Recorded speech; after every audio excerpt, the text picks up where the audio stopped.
My name is Ian Burke. Corey Wyatt. What's this? I'm Wyatt Nixon. Martin Davis. I'm Josh. Why am I getting interviewed by Napoleon Dynamite? Gill Cordiner. Jamie Salt. So I'm Bobbin. My name is Ashley Fils-Aime. My ass is Cash. Yeah. Bruno Oliveira.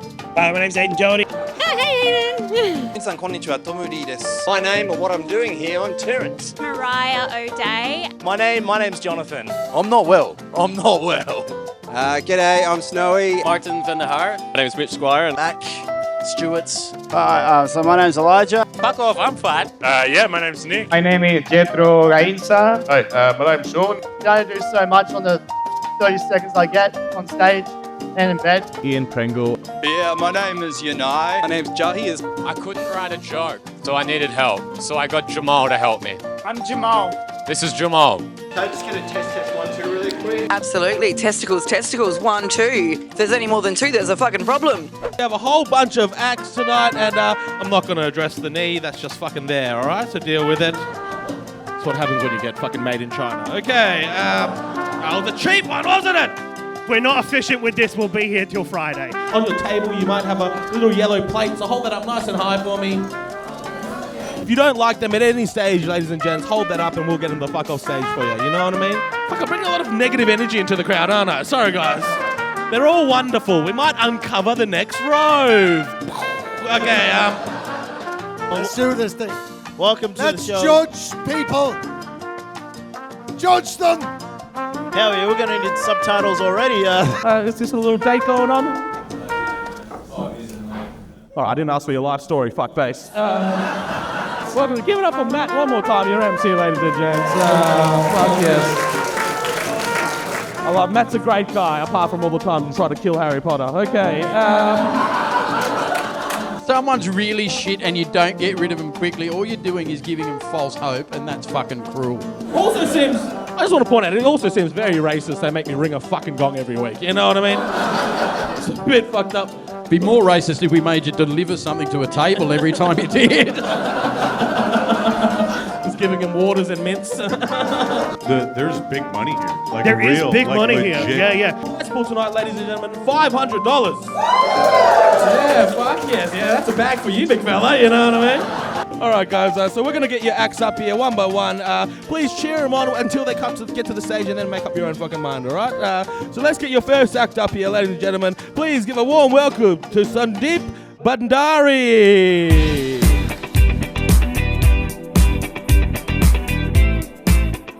Okay, no Sandeep. All right, fucking Get off with a bang. All right, well, what we're going to do is, since Sandeep's not here, if anyone here has ever thought about doing comedy, I'm just saying, at the end of the first half, we're gonna allow somebody on stage to come up and hopefully some magic happens. So we're gonna bring these acts on, ladies and gents. Give them a big round of applause, and when they get to stage, and then after that, just judge for yourselves. All right? So let's just call his name out, and we've got a backup if he's not. So Huge round of applause. Your first act, Kit Adams.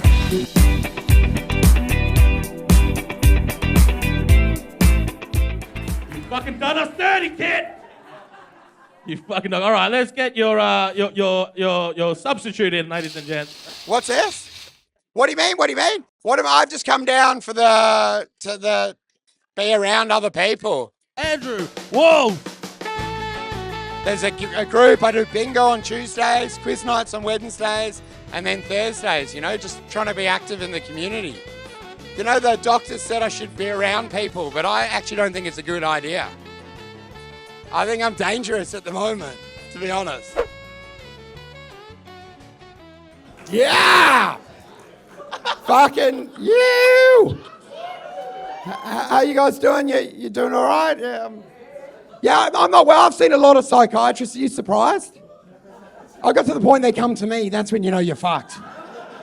The government's like, do not leave your house. A Chinese man on a scooter's coming to put me back in the fucking matrix. I'm not going back, man. I'm fucking sick of this Gong show. Hey, I don't give a fuck. I think I want to die of a terminal illness. Do you think? Do you want to get old? Do you want the pity party? Weeks of lasagnas? Someone's doing a fucking fun run for you? You can set up a GoFundMe. You can set up a GoFundMe for anything these days. Have you noticed? Fucking one of my mates set one up for testicular cancer. What the fuck? Have you looked it up? It's 99% survival rate.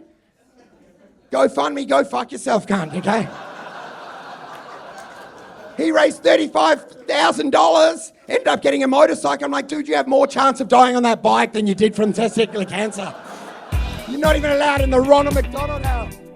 Oh, it sucked, dude. I'm just fucking sick of this gong that the crowd think they're in charge and they're all losers. Fucking, they gave up their dreams and swapped it for a fucking mortgage. And we know it, but they act tough after 3 fucking espresso martinis. But I know that they're walking dead. Don't you think? I don't know. I would be a suicide killer. So what's it? Suicide bomber, but I'm not violent. So that's what's saved today. Yeah, I'm a pacifist. But in my heart, I want to blow up a building, but I'm too kind. And that is the quagmire of being me. Andrew Wolfe! Fuck, you know what's good about that? You can't even tell he lost the house. You know what I mean? Like, it's doing absolutely great. That reminds me, September 21st, Are You OK Day. Phone a friend, ladies and gentlemen. Check. Yeah, my name's Tommy Lee. Tommy Lee! I used to stand up in Japan about 5 years ago, so in Japanese. And I've kind of like teetered on the edge. Do I want to do it in English? And I've just taken the plunge. So today's my first time on stage in English. I'm a little bit nervous. We'll see how we go. Yeah, I mean, I come out speaking English and then switch to Japanese and just have that bit of a switch moment where I goes, holy shit, this guy speaks Japanese. Like, what the hell is going on? 皆さんこんにちは、トム・リーです。本日は久しぶりのお笑い漫才ということで、かなり緊張しておりまして、どうしようかと。もう今まで日本語でやってきたんですけど、今回は英語で初挑戦ということで頑張りたいと思います。So yeah, we'll see. I'm not whether I can use the AMAC today. I'm not sure, but I've been working on some stuff. We'll see how it goes. Hey, how you going? My name's Tommy Lee, and I've recently come back from living in Japan. I'm sure a lot of people you're probably interested in going to Japan. Maybe already been. Your friends probably been as well. I lived there for 13 years, and coming from me, sightseeing is great. Culture's really good. Food amazing. But if it's your partner, boyfriend, husband who's suggesting to go, probably not for those reasons. Probably going to check their Pornhub history for hentai, tentacle monsters, maybe bukkake. If you jerked at that, like honestly, do not check the history and do not Google that, by the way. So you can probably tell I'm a little bit socially awkward. Unfortunately, though, I've come back and I've sort of thought, well, I'm not in Japan anymore, and I need to do some new experiences. And this is a new experience for me. And to be honest, I kind of think back to that time when you're in Japan. There's vending machines everywhere. You want to buy something from the vending machine, you're like, there's like... They didn't even give you a chance! I didn't even got to the best bit. Oh, fucking, alright, well... Not well. Pacing was definitely, it was in the Japanese pace, a bit slow. Not enough jokes quick enough, and also not enough racism apparently. I think they're definitely more patient. You can kind of get the Japanese audience, for example, you watch any kind of sporting event, they're all in synchronization. So if that was in Japan, they'd all put the plates up at the same time. Whereas in Australia, it's all kind of scattered around, you don't know what to do, but I mean, I'm going to retweet this onto my little Japanese Twitter account. We'll see what happens. They might be supporting me, go do it again, and I will be back again. I'm going to refine it, come back, do it. 日本語でもやりたいと思うんですけど、受けるかどうかは別として頑張りたいと思います。There's a Japanese for you too. Cheers. I love how, like, you guys put up the plates and then you guys were like, oh, like, you're the one that's holding the fucking plates. Anyway, fucking, you guys got the hang of the show pretty fucking quick. Good on you guys. So, round of applause for you. And it's also like, oh, I miss Japan. It's just like, this sounds like Japan. You know what I mean? Just send him back off. It's just, I feel like I'm being racist to myself somehow, but I can't figure out why, you know? My name's Corey White, and I'm seeking some sort of mental health care plan for my life through stand-up. Corey White! Mate, I've been back practicing criminal law and on tour at the Adelaide Fringe. I'm retiring from stand-up after the Melbourne Comedy Festival, so I've been putting dangerous people back into the community and telling jokes by night, just out of pure spite for the white women who've got the controls of cultural power and are trying to get me out of it. So they got what they wanted, but be careful what you wish for. Yeah, I mean, I'm the anti-hero, really. So get home safe. It's nice to be home, man. Just being away, and I left on Valentine's Day. And Anthony Albanese proposed to his partner on Valentine's Day, which I thought was very sweet and symbolic. But after the voice referendum, I think Anthony Albanese was just relieved that fucking someone said yes to him. Do you know what I mean? It's a rough time. This is a fucking strong no-vote crowd, is it? Hey, Christ. I've seen Donald Trump's back in the news again. Any Donald fans in? You were quick with that one, bro. You put your hand straight up. You're like, hey, it's all right, it's all right. But if you had to choose between Joe Biden and Donald Trump, like, what would it be? Like, do you want... Mickey Mouse? It's because Joe Biden can't string a fucking sentence together. You know, got this octogenarian. What's that? But he's not funny either, do you know what I mean? Like, at least Trump's funny, you know? And he upsets white women like you, which I enjoy, so...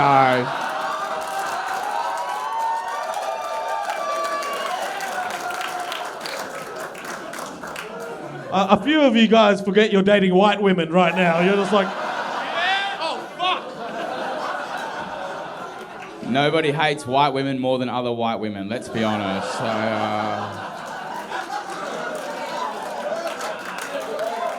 that's right. I don't create the truth, ladies, so...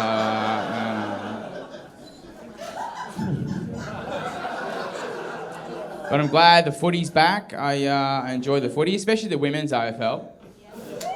Now, people think I'm joking when I say that, but I'm not, because I'm a punter, right? And from a punter's point of view, how many games of footy can you place a bet on first goal kicker and still be a chance halfway through the third quarter? You know what I mean? Do you like that one, sweetie?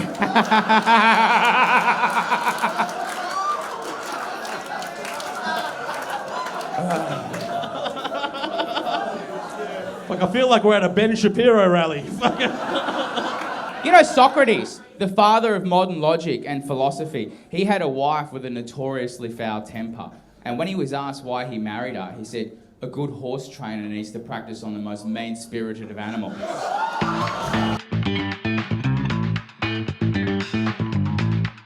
So yeah, look, I'm a bit of a bastard, but you know, when you're charged with a criminal offence, you'll call me. My Melbourne Comedy Festival show, it's called Charmed and Dangerous. And that's me, I won't camel toe the party line. It's unsafe for Karens and Darrens and famous Sharons. So if you've got friends in Melbourne, or Southern China as I like to call it, send them along, come and see me. Not very tall, but you know, short kings, this is our era. I'm Napoleon of stand-up, but I don't have a missus who's cucking me, so there you go. Look, I'm not going to lie. He's a lot of fun here, but he'll ruin a games night. You know what I mean? Just...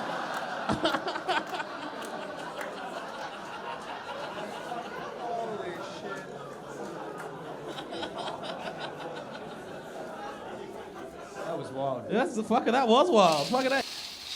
My name is Mariah O'Dea. Give it up for Mariah O'Dea. It's just a good opportunity to kind of test out new material. I've never done any stand-up at the Comedy Lounge before, so I've performed stand-up I started only last year, but I've done a lot of like theatre, but I feel like stand-up is really different. I guess I'm very honest. I do poke fun about myself a lot. I make fun of social media a lot. I do a lot of that. Yeah, I don't know how to describe it actually. I'll figure it out. Hello, yes, it's very shocking. I am a woman up here. So unusual. I'm a house sitter, which means I live out of 4 suitcases, my car, and sleep in other people's beds. Not to be confused with a hoe. But you know, those dudes never get the same address anyway, so that's good. Recently I received a medical diagnosis for being a bit quirky, and that is autistic. And yes, everyone is always quite surprised when they get that. When they hear that, they're like, no, what? No, you're not that autistic, or everyone's a little bit autistic. until I can't lie to them about how bad that shirt looks on them. Anyone here tried manifesting? Anyone tried it? Yep. White women? Yeah. As a white woman myself, I have done it. I've tried it. I've been sucked into those people who preach manifesting is what will get everything that you want. They're like, you know how I did it? No, you know how I did it. Law of attraction, babe.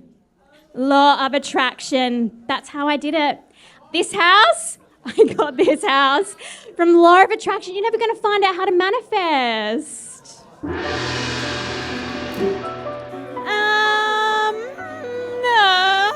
I think I lost them. Try. That's what comedy is. You got to keep trying. Yeah. Thanks for having me. Oh yeah, my show's actually in Perth Comedy Festival. It's called #TheNewMe. Yeah, and it's a comedy show. It's a sketch comedy. It's about social media and the people that we see on there. So if you're into that, come and see it. It's on May 11th at the Regal. Yeah. That was Mariah's first time doing the Gong, so round of applause for Mariah, ladies and gents. If you want to see her again, you can just see her just pop up anywhere on that spectrum. Okay, moving on. Oh, she said it. Fuck you. All right. My name is Ian Burke, and I'm here to try beat the Gong. This is my first ever Gong show. First place, ladies and gentlemen, Ian Burke. Fuck yes. Yeah, that's the first money I've made since I got here, so really needed that. I did not. There was no money involved. It's been going good. I was it 2 weeks ago when I won it. So yeah, hoping the prize tonight is exactly the amount of rent I have to pay tomorrow. So I'm all here. I'm just for the money. Okay, I'm slutting myself out right now. I'm debating. I'm like, do I do the exact same 3 minutes I did last week, or do I try to be original? And I'm gonna decide right as I get up. Hey, I don't want to put pressure on you guys to vote for me to win, but my rent is due tomorrow and it is $350. And for once, I would like to pay in cash and not in blowjobs. And it's my own fault. That's what I get for still living at home.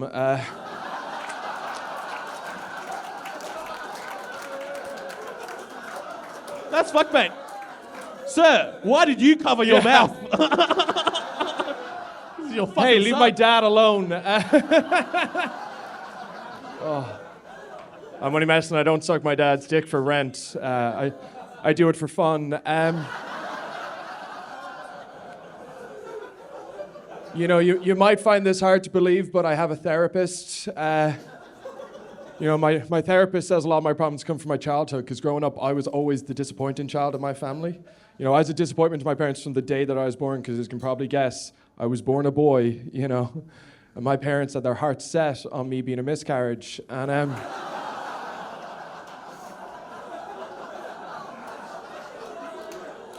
You're laughing so hard, I'm like, she's killed a few. I mean, honest to God, the only place I ever felt safe when I was young was at school, because I was the most popular guy in my year. And honest to God, I was the first guy in my entire year to lose his virginity. And everyone was so jealous, because Father Michael could have had any of the altar boys.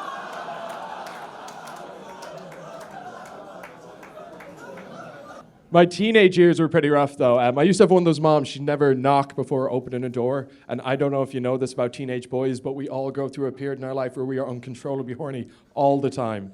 And for most guys, it's from the ages of 13 till when we die. And so there was multiple times when I was younger, I would have been caught in the act, so to speak. It would be the same thing every time the door would swing open, and my mom, she'd be standing there, and she'd be like, "Ian, get out of the car, the neighbors can see you."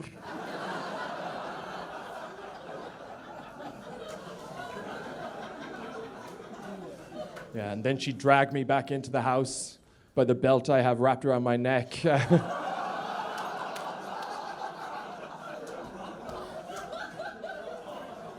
Mothers, am I right?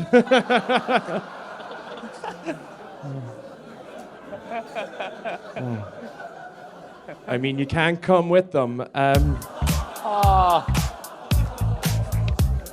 I didn't know I could do that. I thought I had 3 minutes and that was it, but it turns out I can actually make some new jokes. Loving the Comedy Lounge. They're throwing me gigs now, and I love everyone here, so thank you so much. Fuck, he had a very cocky stance on the whole time, didn't he? Just like holding the mic and crossed his legs. It's either cocky or he's just crossing his arsehole from Father Michael again, but So my name is Jamie Salt. I am doing the Gong show at the Comedy Lounge. Jamie Salt!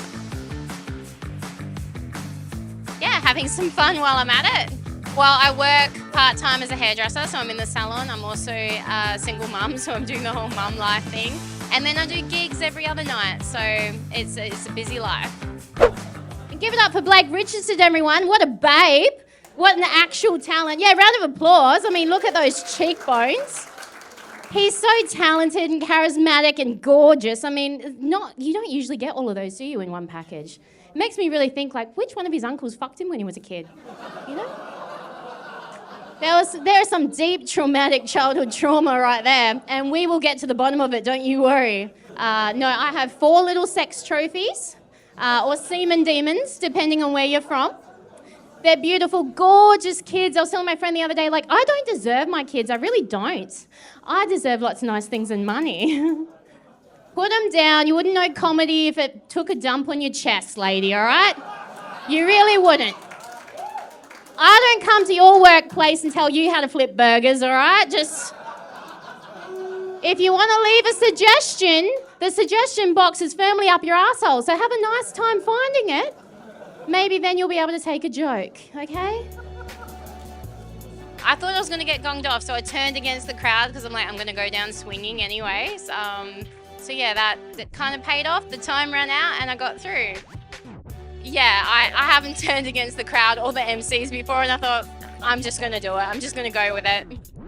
I've never really had a really bad gig. The only gig that I really, really bombed at was my whole family turned up like unexpectedly, and I was like, guys, why are you here? All my material is about you. You need to get out of here. And that was the only time I really bombed. Yeah, I apologize to everyone that I heckled and turned against. I'm super nice, honestly, but come down to the Comedy Lounge. It's always a great time, and you never know what you're going to get. You know, it's always interesting when someone vouches for you, calls you incredibly good-looking, talented, and then just viciously attacks a woman in the front row. You're like, we don't know each other, actually. She also said that all your uncles fucked you, so... That she did. All right, fucking give it up for Jamie Salt one more time, ladies and gentlemen. Woo! Salty like her face. Okay, it was a cum joke! Hi, so my name's Elijah, and I'm here to perform on the Gong Show. Give it up, come on, for Elijah Dries. Just it's fun to see what they do, see what the crowd like, and see if you can keep entertained for a couple of minutes. This is my first time at the Comedy Lounge and the first time doing a Gong Show. Hey guys, how you going? You good? I'm having a good day. I got up early this morning and went for a long, slow walk in a bike lane just to let cyclists know how it feels. Yeah. They fucking hate it, don't they? Because every time they try and go around, I like to put branches in their spokes. Fuck them. Because they fucking lie, cyclists. They fucking lie. Like, I was at a red light recently because I'm an adult, and I was sitting there in my car looking at this cyclist beside me. It was looking pretty hot. Like, had a pink leotard, long brunette hair, nice ass. I thought, this is pretty cute. Until I got in front of her, it was my uncle. And it's like... And I've already seen him naked, so, it's kind of ruined it, but... I have a real problem. I got a speeding ticket recently. The cop came up to me and goes, do you have any idea how fast you were going? And I was like, no. I was texting. So, because I'm not going to spend the whole time staring at the speedo. That's how I hit the last kid. So, speaking of kids, actually I'll tell you a bit more about my professional life. Actually, I'm a high school teacher. Yeah. I'm not registered, I just turn up. But been doing it for about 3 years. One thing I've learned is I fucking hate kids. Hey, I can't. I don't know why people choose to be attracted to them. Honestly, they are. I see you relate, but it's fucked, dude. They're fucking awful. And it's bad too, because I teach in a really bad part of Melbourne called Melbourne. So, it's all I was teaching this class, this year 8 class, math, and I asked them, ask the kids, what comes after 25? And one kid's like, is it life? Because that's what happened to Dad. So. But no, it is a bad place. Actually, then they bully each other really badly too, kids. They bully each other like crazy. And we can't stop it, because no matter what we do, kids just keep having red hair. So... Like, one kid really didn't like me. You gonna gong me? Or one kid, I'll just do this one and I'll fuck off anyway. Well, there's one kid really... It feels like a long time, 3 minutes. My girlfriend says that it's not as long as you think, but... You guys clapped a lot for someone you fucking gonged off. Well, give it up to Elijah Dries, ladies and gentlemen. First time doing the Gong Show, all the way from Melbourne. It's interesting that being attracted to kids wasn't the line. That's crazy, because he kind of looks like your more successful brother. You know what I mean? My name's Johnathan. Make some noise for your next one. Give it up for Johnathan Toynbee. What am I doing here? I'm down at the Comedy Lounge here doing my 3-minute set, trying my best with new material, and yeah, it's good fun. The Gong Show, it's always been a goal of mine. I've seen people do it. It looks so fun. My first time was last week, and I've been trying to sort of rehearse a bit more, and yeah, second time. Howdy, wow, how you doing? Hey, what's going on? We made it to the long weekend. Hey, thank fuck for that. Hey, so excited. But anyway, let's address the elephant in the room. You probably noticed that I'm a big boy. And you know, I used to feel bad about my weight until I realized Kim Kardashian paid thousands of dollars for her fat ass. And I got mine for free. Oh, I dropped something. But I did realize that I've been gaining weight recently because every year my girlfriend gets me a gift for my birthday, and this year she bought me a sports bra. So... My girlfriend's actually in the audience tonight, so thanks very much, sweetheart. Always can count on your... No, but a little bit about me. I work as a real estate agent, and gosh, that's a tough gig, you know?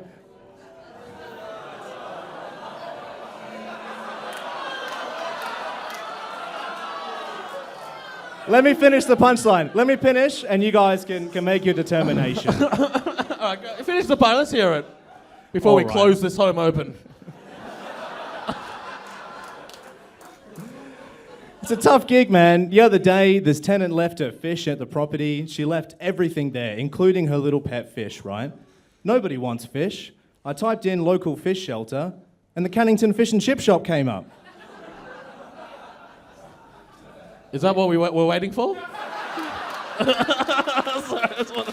I would have much preferred that, but I'll take it second time round. No, but it's a tough gig, honestly. Like, the other day, this guy said, you got to get an arborist in to have a look at the trees out the front. I said, no worries. I was like, mate, called the owner, gonna have to get an abortionist in. All right. It was good. I mean, yeah, it was good fun. I definitely bombed on some different jokes. Honestly, it was really great. I was doing good for like the first minute, you know, and then I told people I was a real estate agent, and, you know, it just sort of went downhill from there. I mean, next time I might say that I'm like a furniture salesman or something a little bit more, you know, just change that part in particular.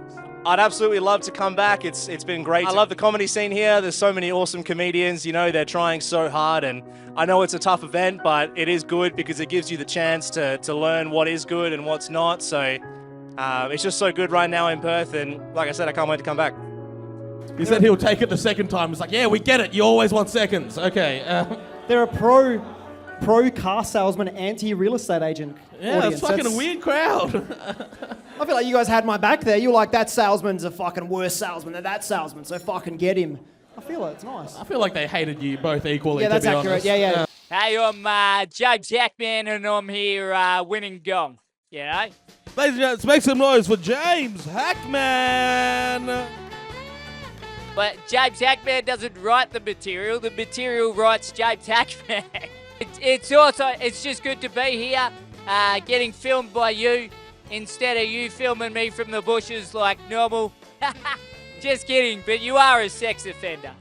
Hi, I'm James Hackman. How you doing? Hey? Oh, what a great crowd. I tell you what, this is better than the last time I was here. I tell you that. The last time I was here, I was walking out on stage, right? Walking out on stage.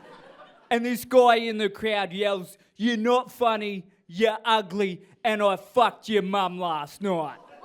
I was like, "Hey, get out of here, Dad." Hey, this guy gets it. Hey, James Hackman. It gets worse though. I get outside in that alleyway. There's two girls having a pissing contest. A pissing contest. This guy gets it, right? And I walk up to one of the girls. I was like, "This is the most disgusting thing I have ever seen. The most disgusting thing I have ever seen." So anyway, we've been together for 6 months. Hey, this guy gets it. Hey. Not that today's been going much better, you know. I was walking to the bus, right? And there's this guy speeding down my street. He's speeding down my street. So I stop him. I'm like, "Mate, why are you speeding down my street?" And he goes, my son's retarded. I got to go help him." I was like, "Hey, get out of here, Dad." So anyway, we've been together for 6 months. Hey, this guy gets it. Hey.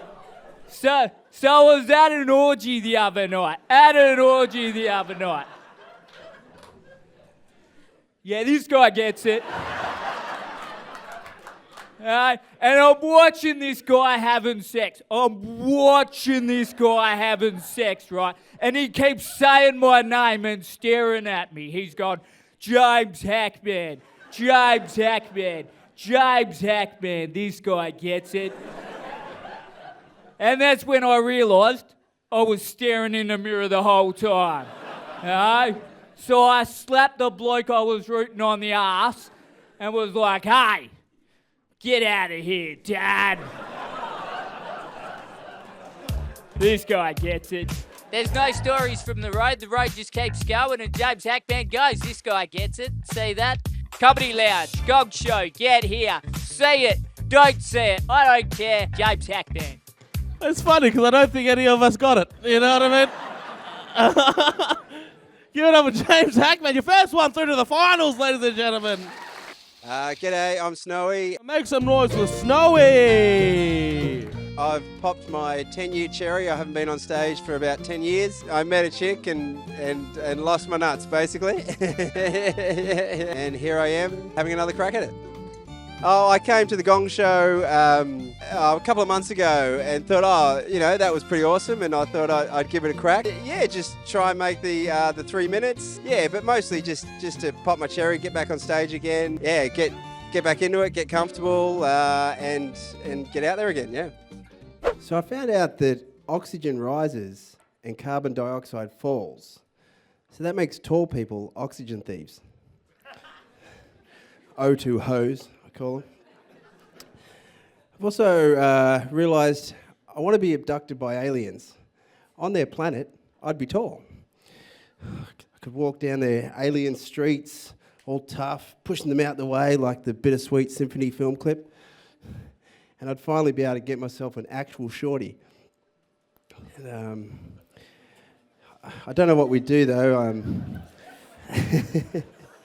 I don't know what we'd do without her having genitals. I'd probably just rub my dick on her slimy eyeballs or something. And get her to blink really fast. I don't know. He won me back with rub his dick in a slimy eyeball.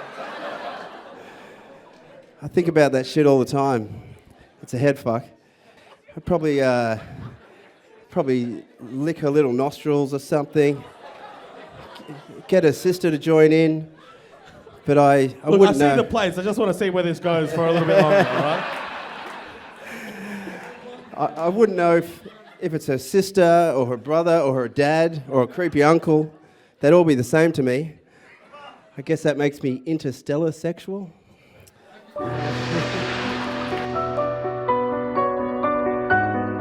I was happy with some of the laughs I got.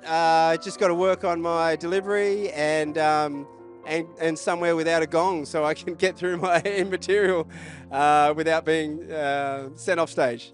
Yeah, I'm going to try some more open mics before I have another go at the Gong show. Pretty tough. I'm going to come back, probably not to a Gong show, but probably some open mics and and work back into it. Yeah.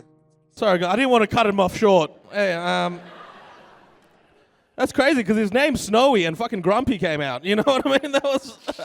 All right, so my name is Martin van der Haar. Your next act, Martin van der Haar. From the Netherlands, and I'll be performing for my second time as a comedian. Like try out as a comedian and see how it goes. Well, I found you guys online, and I prepared a good bit, and I'm just gonna see how it goes, and hopefully not get gonged off.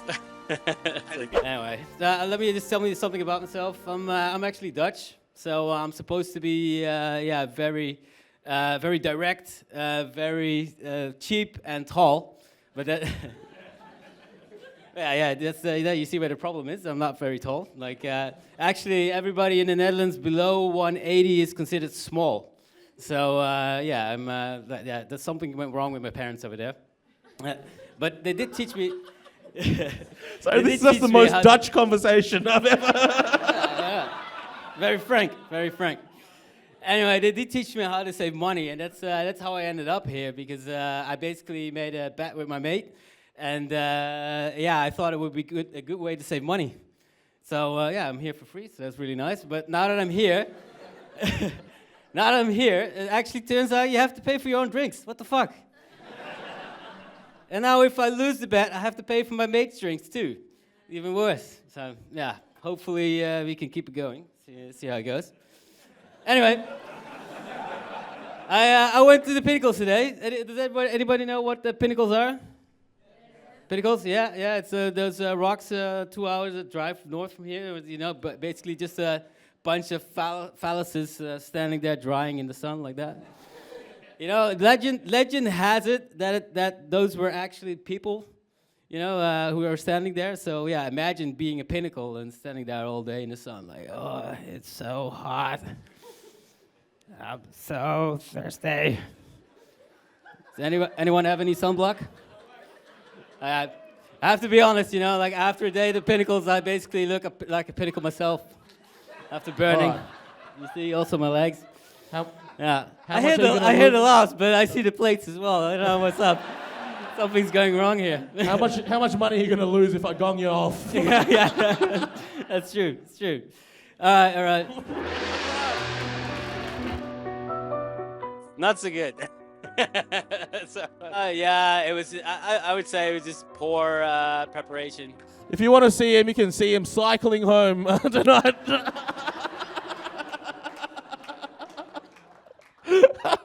He was so Dutch, wasn't he? Like, he didn't even have to say it. We could just tell from the way he stood, just like, yes. Very Dutch. Oh, fucking... forgot about this. Has anyone in the crowd at the start ever thought that this was their chance to do comedy? Because we've got an open spot. Do we have any takers? Any takers at all? All right, fuck this. We actually got one? Yeah, come.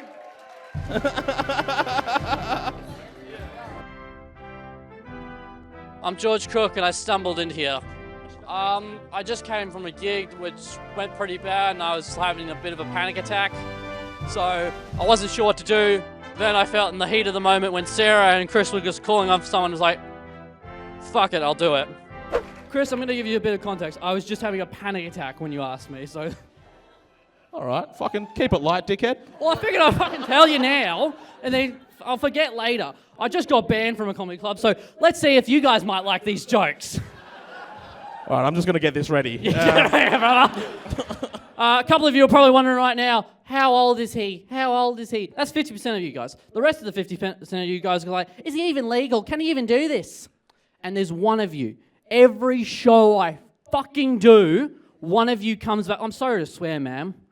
One show I do, I get one bloke come up to me, he's like, how legal are you, mate? You want to see my dungeon? Was an actual fucking response! But I told Chris I don't want to see it. It looked lovely from the pictures. Yes, brother. I watch a lot of movies and I get like a couple of ideas. You watch that movie Elvis? None of us have watched it. Good. But you know who Elvis is as a person? Yeah. The actor who played Elvis, they think he's gone so far in the Elvis role that he's completely Elvis. Like, he used to sound like a California boy. Let's catch a wave, bro. Now he sounds like this. Well, I'm Elvis.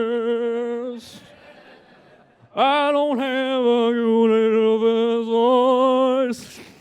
I don't know why that sounded like the national anthem before. But I don't think he sounds like Elvis. I think he sounds like Brian and Terry. Remember Brian and Terry? Chris, do you remember Brian and Terry? Mate, I don't know what fucking TikToker The you're smoking, talking about. They were the ads to prevent you from smoking. And every time, we always rolled up our smoke. Yes! Yes! We know who he is! Yes! Brian and Terry, they were the coolest! Austin Butler could be Brian and Terry. He's not Elvis. He's, mate, can you give me a durry and I'll sing Can't Help Falling But in Love with You? I can't help falling in love with you. It's fucked, I know. It might surprise you to know I am in a relationship. Not anymore! I got out. It was fun. There's a relationship advice I'd like you all to take. It's, gentlemen, ladies, you can all use this. Don't treat them like 7-Eleven. A boring old fuel station. Treat her like 9/11. She'll never see it coming. She'll never forget. Oh, I'm sorry. Sorry, mate, it's bedtime. Yeah!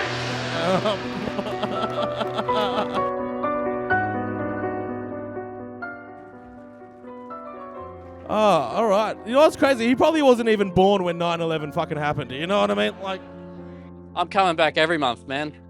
Every show, every week, you are going to get me till I don't hear that damn drum anymore. Stay funny, people.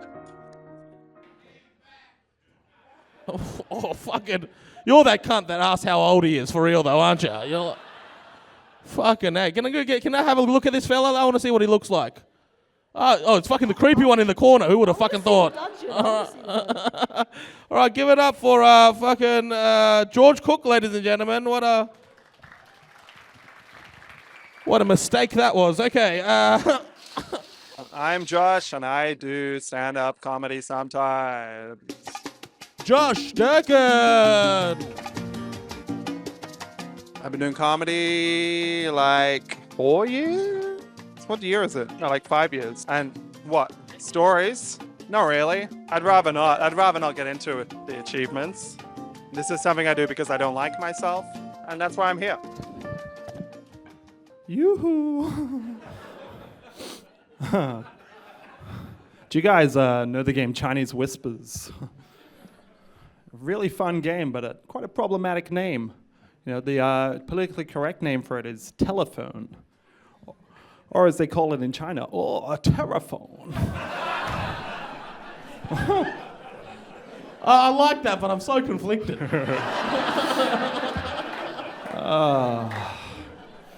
I am struggling financially at the moment, so I've done what a lot of people are doing it. You know, they're looking online for ways to make money. I've seen a couple of videos, and yeah, it turns out using a double and a dildo can be a great way to make ends meet.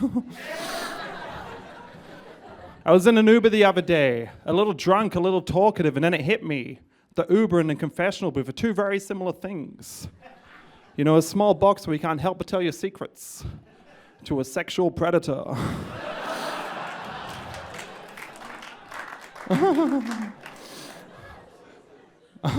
Have you guys heard of multi-purpose cleaners? You guys know about those? I fucking hate multi-purpose cleaners. To me, a multi-purpose cleaner only has one purpose: to clean. You know, perhaps we should just call them Mexicans. You guys get so sad. It's crazy because we don't even have him here. You know what I mean? I've seen a Mexican. I also hate buying flowers. You know, I hate paying for something that's just going to die later. Just same reason I don't use prostitutes. I don't know if you can tell, but I've stopped ironing my shirts. Yeah, I notice the iron is just conversion therapy for your clothes. Yeah, if they don't want to be straight, who am I to force them? I was at this gay bar the other day, and this guy came up to me. He said that I reminded him of his bedside table. And I was like, oh yeah, why is that? And he said, because he wants to store his condoms in me while I'm inanimate. Yeah. It took me by surprise too, him wanting to get into a piece of furniture after spending so long coming out of a closet. I like to tell jokes to people who don't want to hear my jokes, but sometimes they do, and today was one of those days. All right, not good enough, but fine. Yeah, but like, sometimes the audience doesn't get the jokes. And tonight was one of those nights too. Fuck, he gives a real predatory vibe, doesn't he? Just like you'd be terrified to see that guy peeking out through your window. Fucking again. Hey, how are you? I can imagine. It's been a long night. All the audio at the start didn't work. So the...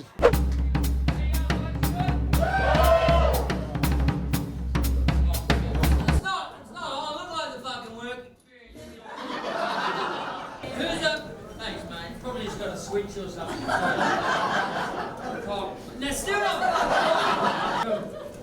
Fuck!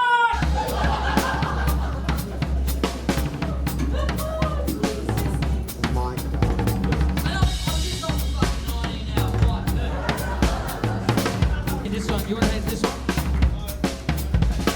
No. Now this one isn't working. Fuck! Here we go. Hey. Okay. Jesus. Which microphone? You're on this microphone. Okay. I don't understand. Not You know, it'd be really awkward if we were fucking filming this tonight. Yeah. Is it because this looks too much like a microphone? There's a spare behind your chair, behind the curtain. What? There's a what? There's a spare mic behind the curtain. This has got to be a stitch up. If there's a midget behind there, I'll be furious.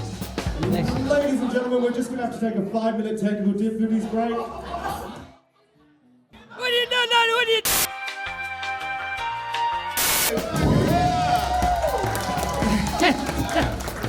Now we have to hide this one.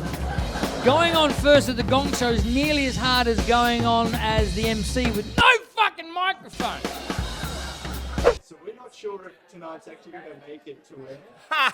You know, it's probably a good thing. I felt like the audience couldn't decide, were they having fun, were they not? It was... Everybody knows that stalking is the key for a healthy relationship. Do we have any tradies in the crowd tonight? Yeah, they're tradie hands. They're a bit dirty. But yeah, I'm an apprentice diesel mechanic. He's done it, folks. Lucky John Skinner has done it. Oh, mate, that was definitely the best one I've done by far. Whoever let this lady in and out on a Thursday, you're good value, friend. You just wanted to, you just...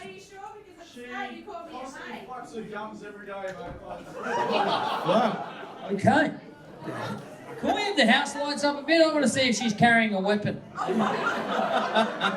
Oh, she just Sharon Stone me and I saw her growler. Sorry, mate. Okay. Knock me out, hope you don't notice. Cause you're in my arms with Cadillac Man. Oh! That was an interesting one. People that normally make it through got gonged off. It was just... This is a fucking weird gig, isn't it? I did a gig for the deaf. I thought I was going down well until I found out the man signing was doing his own material. Oh, fucking all join in, or fucking none of you, for fuck's sake. My Italian grandfather, he loves to speak. He does it all the time, but he is Italian, so he speaks with his hands. I guess that's why it took us so long to notice his Parkinson's, huh?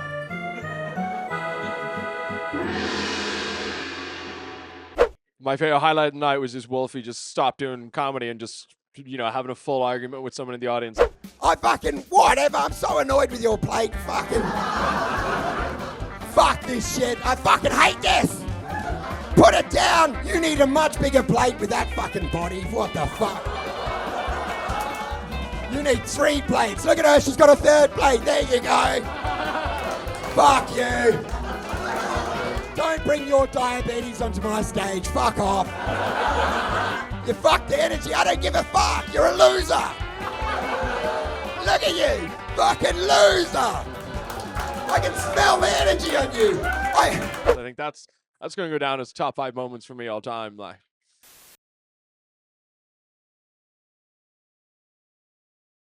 If you haven't been to the Gong show before, you're in for a fucking treat. If you've come back, it's because you're a savage. All right, because it's your night too, all right? The way it works, all of our comedians tonight have 3 minutes. 3 minutes to impress you guys, 3 minutes to connect with you guys, 3 minutes to push through that fucking chatting. Let me just borrow this 1 second. And you might have noticed, friends, here on your table in front of you, these round plates. This is your opportunity to vote this evening, right? Enough of you hold up the plates, we'll fucking bang that gong, and they're gone. And this is why this is such an important night, because it's in your hands. Some of these comedians might have very low self-esteem at the moment. They might be suffering from mental health issues like we all do. You could be the person that pushes them over the edge. And it's not even the weekend. Ah! My co-host tonight, the Gong Master, would have to be one of my favourite comedians fucking ever. So all the way from Canada, ladies and gents, a big round of applause to my man. Let's hear from Mr. Glenn Wall. My co-host, Glenn. So Glenn has the ultimate power tonight, folks. Yeah. If enough plates go up, he's going to give that fucking gong what for. Glenn, just give that thing a tap. See if the fucking gong works, just in case that's plugged. Jesus Christ. I know. It works. Yeah. Do we, any of us know what we're doing here? I don't think I have the answers for that question. I couldn't write a joke, so I needed help. So I got Jehmal to help me. I'm Jehmal. This is Jehmal. Rarely do we see a double act here on stage at the Gong Show, simply because... So get 2 plates ready. Mm-hmm. If they get through, they're going to split the money, I'm told. And but I hope if they get through and they win, they fight for it in the alley. That's what I'm hoping for. So, all right. Please welcome to stage Dan Ward and Jehmal Pitt. I lived with him for a bit, but we never really knew each other. I don't talk to the press. He doesn't talk to the press. Do I look at you in the eyes, or do I look at this in the eyes? Can I look over here? I found, I wouldn't say God. It was a guy screaming at a bin on an erratic day, and he had some good points. In fact, he rarely understands the economy, and I kind of worship the guy. He gave us investing advice and started speaking in tongues. And lived on our couch. He started a cult. It's called Cult or the Sparroting. We still have the mailing list. That's most of the clientele tonight watching us set. We had to break him out of a psych ward twice. This isn't even a bit, this is legit. We outran an ambulance. He didn't outrun the ambulance. We left him behind. Him and his mate that's in a wheelchair that he was also a carer for. If you've seen Breaking Bad, you know what we're talking about. He basically lived with Hector, but without the bowel, it was just a vocal box. Do they hear your voice? Can you hear him? You don't know what you're doing that side of the camera. Yeah. This is a first. Hey, Jehmal. Hey, Daniel. This is really going off the rails, this part. We're doing a double act? Well, we're doing a double act. We're doing a double act. Why are you wearing a hat inside? What's going on? Because it's so I can see the viewfinder better. Block out the haters. Like those Chinese dash cams. Yeah. Can we retry this? Do we really have to try this again? I don't talk to the press. This is why I don't talk to the press. Have you ever seen a Christian burn the Bible to stay warm? Have you ever seen Christian burn a Bible to stay warm? Thank you. We're going to do something very interesting tonight because we couldn't write 3 minutes of jokes and I'm Indigenous, so it was this or 3 minutes to welcome the country. Which one would you prefer? Huh? So we're going to do something very cool. We're going to hypnotize someone. Put your hands up if you've ever seen anyone be hypnotized before. Oh, that was very quick. Are you hypnotized now? Are they here? What's your name, love? Huh? Pot flaps. Okay, don't talk to her. We're not hypnotizing her. Put your hands up if you want to be hypnotized. Surely more people. Yes. Get up here. Well, get up here, son. Give a massive round of applause. Look at you. Nice. Skrillex vibes. What's your name, man? It's Chris. Chris? Don't look at him, Chris. And what do you do, Chris? Sorry? Oh, he's already hypnotized. What do you do, Chris? Don't worry about him. I help people with pain and mobility and I run emo parties. So you sell narcotics? Okay, Chris, so I'm going to get your deepest and darkest secrets out. Is that okay? Go for it. Is there anything you want to be hypnotized for? You need bigger dreams. What do you want? You want more confidence? You got a job interview? You want to be a better emo? Is that thing? Emos? You want to be a better emo? Define better emo for me, Chris. The best in the world. Jehmal, are you ready? Are you coming out? Dude, it was meant to be a balaclava. Don't look at him. You look like fucking Zorro, dude. Are you serious? Okay, how much time do we have, Justin? 1 minute. 1 minute. Okay, we're going to hypnotize you, Chris, to be a better emo in 1 minute. Hit it.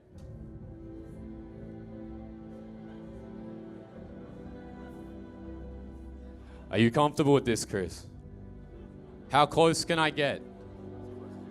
Okay. As you look into the spiral, don't pay attention to him. Imagine yourself the best emo you could possibly be. So dark and shady. Dark and shady. I'm sorry, Tupac Shakur. Dark and shady. Legal. You're not going to penitentiary. Penitentiary and teller. But you've got it all done. And you're ready. Are you doing that, Chris? Is that you? Are you touching me right now? Chris, you can speak. You're allowed to talk. Bring the lights down. Chris, can I put my hand to you? To show me that you were hypnotized and to show all these lovely people, I'm going to take a step back and I want you to try and move. I want you to try your best to move your legs, okay? Justin, can you please? Can you move, Chris? Can you move, Chris? Ladies and gentlemen, you have seen someone. You cut the music there. It was the crescendo. We had a speech.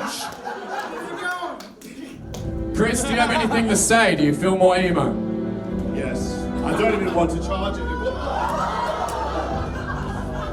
Thank you for your time. Don't do drugs. Thank you too much. We'll see you next time. Let's hear it for Dan Ward and Jehmal Pitt. My name's Chris and I just came here for the show. Chris doesn't have to talk until a lawyer's present, all right? What? I can neither confirm or deny those allegations. We actually hypnotized everyone in the audience beforehand. That's right, I'm the only one that's free. How much are you paying us for this interview? Define tonight. We're good all the time. That's our other manager. Oh, by the way, shameless plug, all time no money, Instagram, Facebook, and whatever other social platform you're on. Did you just plug yourself? Cambridge Analytica did a lot of good, and I'm sick and tired of everyone saying otherwise. I like the fact that they produce us like cattle, and they feed off our energy. These higher beings above us, they feed off our energy, and they're going to continue to keep us fighting. It's up to emos like Chris. It's up to emos like Chris to support bad punk rock bands, to make a dream come true. And you wouldn't understand that because you're watching this through a fucking screen. Put this video down and live your fucking life. Get a manager. Get a suit. Do something. We didn't pay for this. We are like mold. You think you got rid of us, we just reappear 2 weeks later. Your arms are too short to box a god. In a world full of chaos, just do anything you want. Burn it down. Is this interview still going? Dude, this interview's still going. You left us. Yes. It was done. What are you doing with your hand? What are you doing with your hand? What's going on? Are you going to hypnotize me? Now, folks, I don't know how you felt about that, but it reminded me of university. And I didn't understand what the fuck was going on, but I had a good time.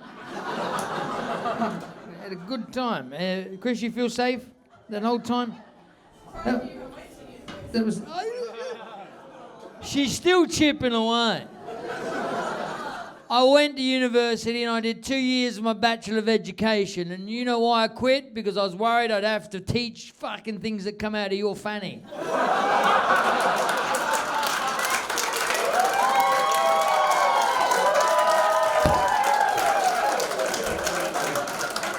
What were you going to teach the herpes? My name's Sean. Time for Sean Fornero! Took about a month off from stand-up, actually, after Fringe. So, yeah, that's why I wasn't here for a while. But, yeah. I've always loved it. It's it's by far the best place in Perth. And it's always so welcoming here. Like, everyone's so friendly and, yeah, it's good. I tried to stop doing so many drugs around my house, mate, but then the drugs wore off and I realised I don't even have a fucking house.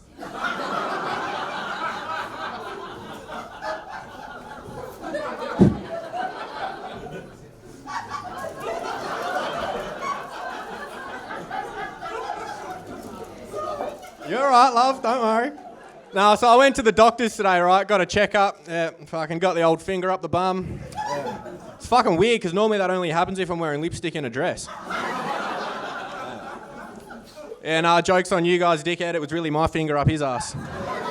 So, we all hate it when people lie to us, don't we? Like, it really fucking sucks when people lie to us, yeah? Sometimes you have to lie, though, don't you? Sometimes it's better for everyone involved if you lie. Like if your mum calls when you're having a wank. Obviously, you're going to lie then, aren't you? Yeah.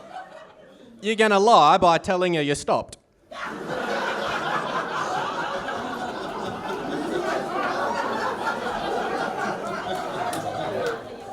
There's no point lying to your dad, though, is there? No. He knows what's going on because he's been there before. Yeah. Watching.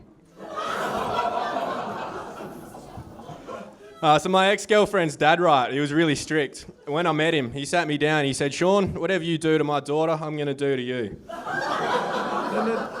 That wasn't the joke. The joke was when I looked him dead in the eye and said, well, dickhead, I hope you like licking buttholes.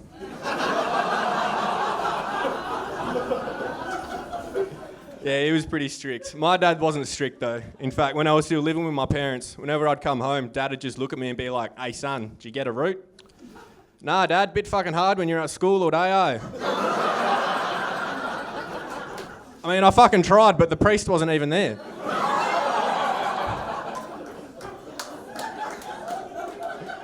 So I broke up with that girl in the end, right? We split up. Surprise, surprise. I went back on Tinder, yeah? And at the time, it was the first time that I'd been on Tinder in about 4 years. And fuck me, that shit had changed. Like now, a lot of girls on Tinder, they're not there to hook up. They're just there for attention. You can tell this because a lot of their bios will say things like, I don't really reply on here, so follow me on Instagram to chat. Soon girls' bios on Tinder will just be a link to their OnlyFans account, and underneath it, it'll say, I don't really reply on here, but for $4.60 a month, you can watch my dad lick my boyfriend's butthole.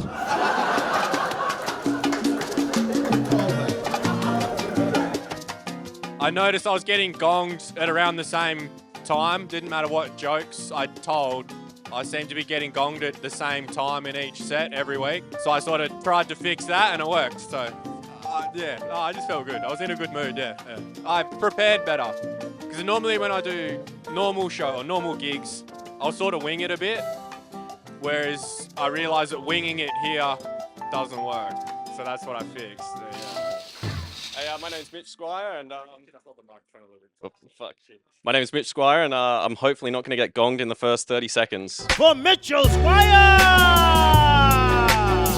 I did it like 3 years ago, and I got gonged doing the exact same joke that I'm doing tonight. So, hoping that 3 years has let it sort of marinate, and hope something's happened. I work at a bank, I've been getting out of bed at 8:45 and starting my shift at 9 a.m. Yeah, I gotta work tomorrow. Hey, so who here's renting? Oh man, it sucks. It's like, my rent's going up every 6 months, you've got inflation to think about, and apparently the economy's in the toilet. Like, I don't know what that actually means, I just heard some guy say that once, but it sounds fucking bad, It's like, I've had to turn to prostitution just to be able to pay my bills. And I think I've really found my niche in the world of docking with other men. This guy knows what docking is, but if you don't know what it is, it's when one guy, in this case me, takes his foreskin and he stretches it over the head of another man's penis. I know. It's like, really, it's like a shameful thing, Like, it's demeaning, it's unhygienic. But the way I see it, it's just a way to make ends meet.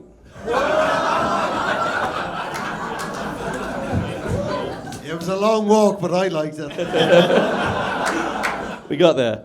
But I think there's one country that really has it harder than any other place on earth, and that's the country of America. Hear me out, but when you're laying in bed at night and you just remember that one really embarrassing thing that you did like 15, 20 years ago, and you're just like, oh, fuck. If only there was just some way I could forget what I did, just to never have to think about that again, if only. Now imagine that, but there's a gun under your pillow. See, that's the struggle that Americans face every single day, It's like they've got to be made of tougher stuff than you or I. It's like, if I was there, I wouldn't survive 5 fucking minutes. I'd be laying there, I'd be going, oh man, what a beautiful day. I ate some delicious food. I spoke to my mum on the telephone. I even got to ride an escalator. That was pretty cool. Yeah, I wonder what tomorrow will bring. Hey. Remember that time in primary school when you were hanging out at the cricket nets and you grabbed your friend's sports cup off the ground because you didn't know what it was and then proceeded to put it over your face and go,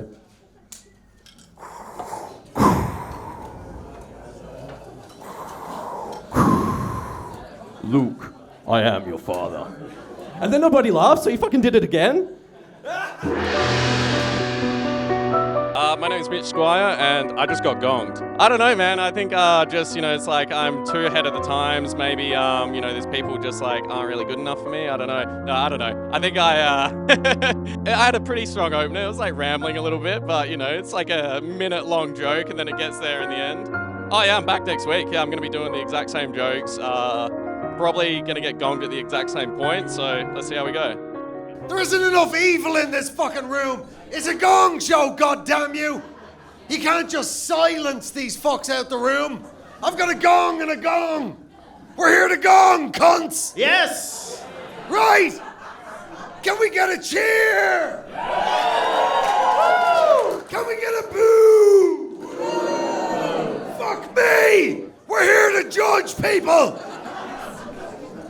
I've fucking flown halfway across the cunting world to be here to judge people on a Thursday. Can I just say, I've never been more scared and aroused at the same time. So you fucking should be, sunshine. All right, let's do this. But he's right, ladies and gentlemen. Come on, let's get some. If you think like the guy's funny, laugh, motherfucker. You know what I mean? Fucking laugh or fuck him out. Yes! You have no idea how many cunts are back there. There's 50 fucks. I've slept 20 minutes in 2 days.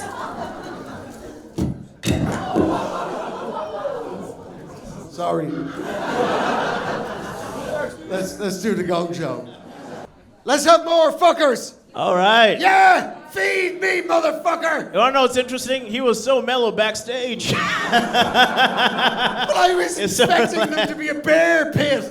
They're not. They're just people from Perth. They've had a lovely day all day. All right, ladies and gentlemen. Do you know how many of these motherfucking shows I've done in Scotland at 1 in the fucking morning?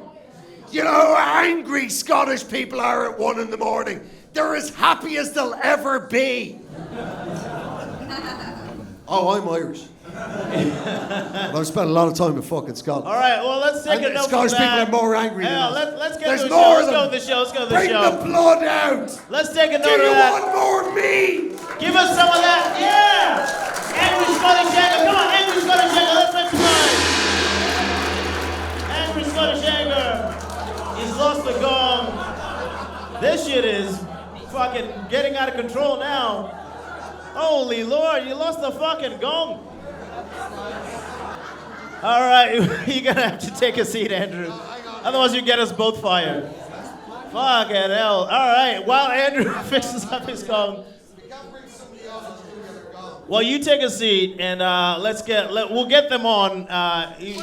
My name is Ashley Fils-Aime, and I'm here performing at the Gong Show tonight in the Perth Comedy Lounge. Make some noise for Ashley and Fils-Aime!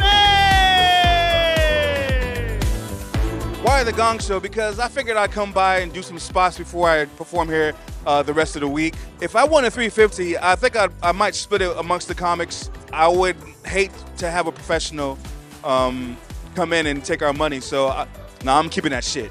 Fuck them. Listen, if you're out there and you're thinking about doing comedy, you have two choices: to regret not doing it or regret doing it. Either way, you're gonna regret it. Yeah, Australia, how we doing? Good? Yeah, as you can tell, I'm actually from America, and I'm so happy to be here in Australia performing for you guys, man. It's amazing being here. You know, Americans, we don't know much about Australia. All we know is about like Crocodile Dundee, fucking kangaroos, and we know you said the word mate a lot. So before I came here, I was like, you know what, I'm going to Australia.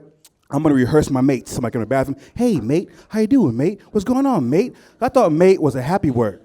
I come over here and I realize you guys hardly ever say mate when you're happy. It comes out when you're pissed off, like fucking mate. Mate. As a matter of fact, the people you hate, you call them mates. The ones you love, you call them cunts. What the fuck is that about? I love the way you guys talk here in Australia. I love what you guys have done to the language of English. It's the only country in the world you guys take English and you fuck it.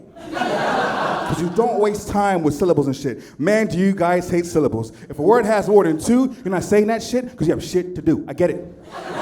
In America, we say afternoon. You guys are vo. Fuck her, fuck noon, I got shit to do. In America, we'll say, hey, that's cool as shit, or that's cool as hell. Over here, cool as. Cool as what? Fucking you figure it out, I got shit to do.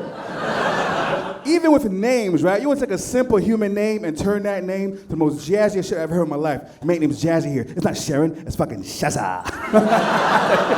It's not Gary, it's Gaza. It's not Lawrence Laza. What's your name, man? Peter. Fuck, never mind. All right, just try. Fuck, it was going good. Peter fucked it up. You guys have a very sexy accent. You do, man, you do. Americans love the Australian accent, man, you do. If you're a guy and you're single, having a hard time getting a guy or a girl out here, whatever your pleasure is, go out to America somewhere, go out in public, and just start talking as loud as you can. Let them hear your accent, right? Like, good day, mate. You're Australian, oh my. Like, yeah, my name is Peter. Is that it? Yeah, if you like. I'll do one more? Yeah, one more. Cool. Yeah, absolutely. Keep going. All right, sorry. I'm sorry about that. I thought I ran out of time. You guys love to recycle words when you talk. You take one word, give it 25 different meanings, and you put it in one story, and it comes out making perfect sense. I'll give an example. One of my friends was trying to explain to me about one of his friends who's a bit of a drunk, right? He goes, hey, Ash. I'm like, yeah, what's up? I'll tell you about Keith. I'm like, yeah, what happened? He goes, well, me and Keith go to the bar to go on the piss. But you know Keith, he can't handle his piss. Oh, he was so pissed, he couldn't walk to the pisser and take a piss, so he pissed right in his pants. And the bartender was so pissed off, he pushed him outside and made him walk home while it was pissing. I'm like, what the fuck just happened? But I was like, yo, my man, are you for real? He goes, nah, I'm taking a piss. Attitude's everything, it relaxes everything, and plus you're only doing 3 minutes, so you really have to like make sure the jokes hit, and then you kind of have to stop them from laughing so you can get to your next bit, and then, because you can't, but what I did a trick. I knew I had like about a minute left, but I purposely stopped, and I tricked the audience into wanting more, and then I did another minute, just to make sure I wouldn't get gone, because I knew that last joke was more than a minute, so I got more than 3 minutes. Yeah, man, you gotta be comfortable, you gotta be in a great mood, and you can't be cocky, you can't be arrogant, you can't think, oh, I got this, because you don't. You never know, and the audience can sense that. The audience, they're like sharks, they're like lions. They can sense fear, and if they sense that you're fearful, they'll eat you up. If they sense that you're arrogant, they'll hate you. Especially Australian audiences, they can smell that shit a mile away. If they sense anything negative about you, they're gonna react that way. I do have a special coming out. Hopefully it'll be out by then. You can go right now and get it on Amazon, but right now we're doing more platforms. And oh yes, definitely, Ash the Comic 1. Ash the Comic 1 on Instagram. Follow me. I have like 5 followers. I need another 7.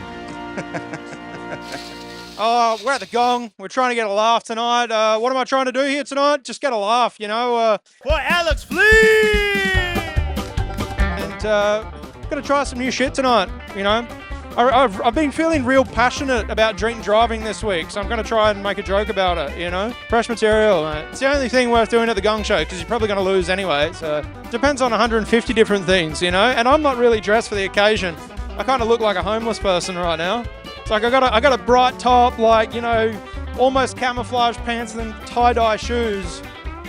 Thank you. They're my lucky shoes, actually. I wear them to every show. But I don't know if the luck's going to hold up tonight. Yeah, hopefully it goes well. Hey guys, how are we? Fuck yeah, let's get straight into it, right? I think we should be allowed to drink at work, right? Yeah. Are we all for it? Give us a cheer if you're up for it, yeah? Yeah! Fuck yeah! Because let's face it, none of us are ever going to be able to afford a house again, right? So like, no salary is going to make us work hard, but if you can have a beer at work, you know, think about how fun drink driving is already, you know? It's like everything's better with drink driving. I think Australians personally should make a sport of drink driving, you know? Like, we're pretty natural at it, don't you think? It's like, I'm from Bunbury. Learning how to drive under the influence was the first lesson, you know? My mum was a great teacher, I fucking swear. No, you could make a sport of it, be called like V8 Super Fucked or something like that, you know? You know, you're doing your laps, you're going round and round and round, they pull into the pit stop, they just hand you another beer and tell you to fuck off, you know? It'll be great. So I'm pretty sure I have ADHD, right? And yeah. You got Dexies? Well, you know what? This guy's not on Dexies because he looks way too stoned to be on that right now. No, I'm pretty sure I have ADHD. I'm pretty sure because, like, on the way home today, like I was driving home from work and I was busting for a piss, and I ran through the door, and then my best mate started calling me, and I had to take the phone call, and I'm on the phone, I'm rushing to the toilet, I pulled my dick out to aim, and I was so panicked, and my mind was all over the place. My laundry basket was right next to my toilet, and I'll be honest with you, I aimed there for a second, right? Fucking took me a real hot tick. And another thing about myself, I'm the youngest of 6 kids, and my dad was born in the 1940s, you know? That was a different time. That was a time when if you rode your bike to work, it didn't make you an inconsiderate cunt, right? And, you know, he's a bit of an old-fashioned guy, my dad, you know? Do you know what I mean by old-fashioned? That's right, he's racist, yeah. Yeah, but he's not like hardcore racist, you know? He's not like, you know, real racist. He's just kind of like diet racist. You know? Like racism light, you know? Like, sort of like, I can't believe that's actually racist, you know?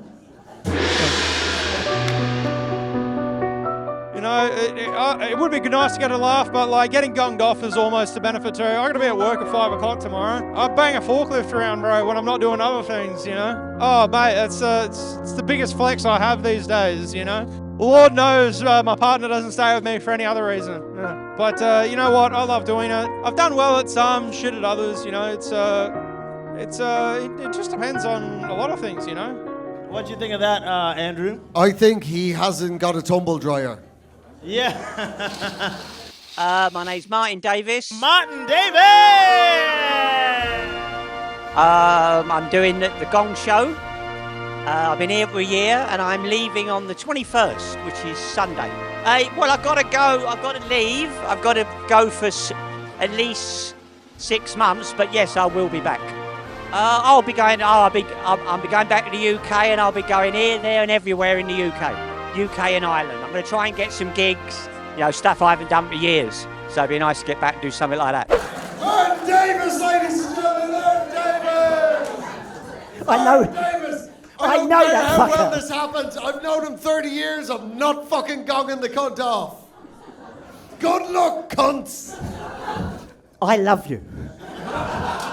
No, but I'll tell you something I hate. Do you know what I fucking hate? Fucking you two. No, I do, the fucking good-looking couple. Fuck off. Because I hate good-looking, because good-looking people have brilliant sex. Do you have brilliant sex? Yeah, fuck you.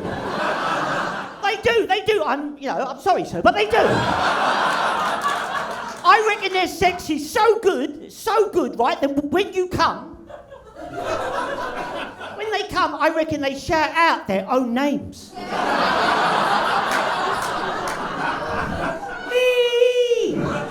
Me too. And you come at the same time, fucker, don't you? No, they do. They come at the same time in the same room. Fuck you. And you need to work on your legs, fucker. You need to work on your legs. No, I saw him when he come in. It's all there, but fucking there.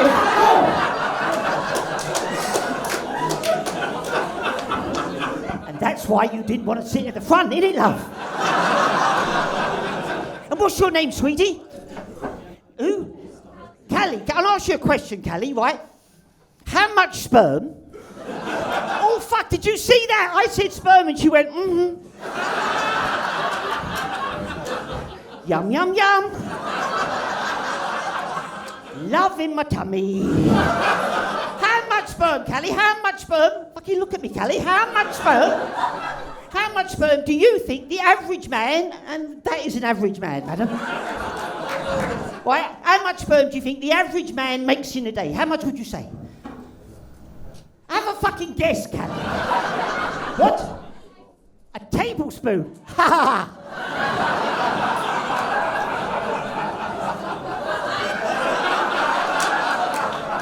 And it's no good being that big because you can't masturbate, can you, fucker?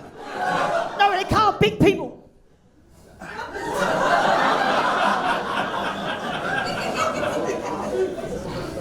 I asked this the other night, Callie, and this girl shouted out, 2 pints. Yes, Callie, can you imagine 2 pints? No, I bet you fucking can't you, Callie? Hey, can you imagine 2 fucking pints coming towards you?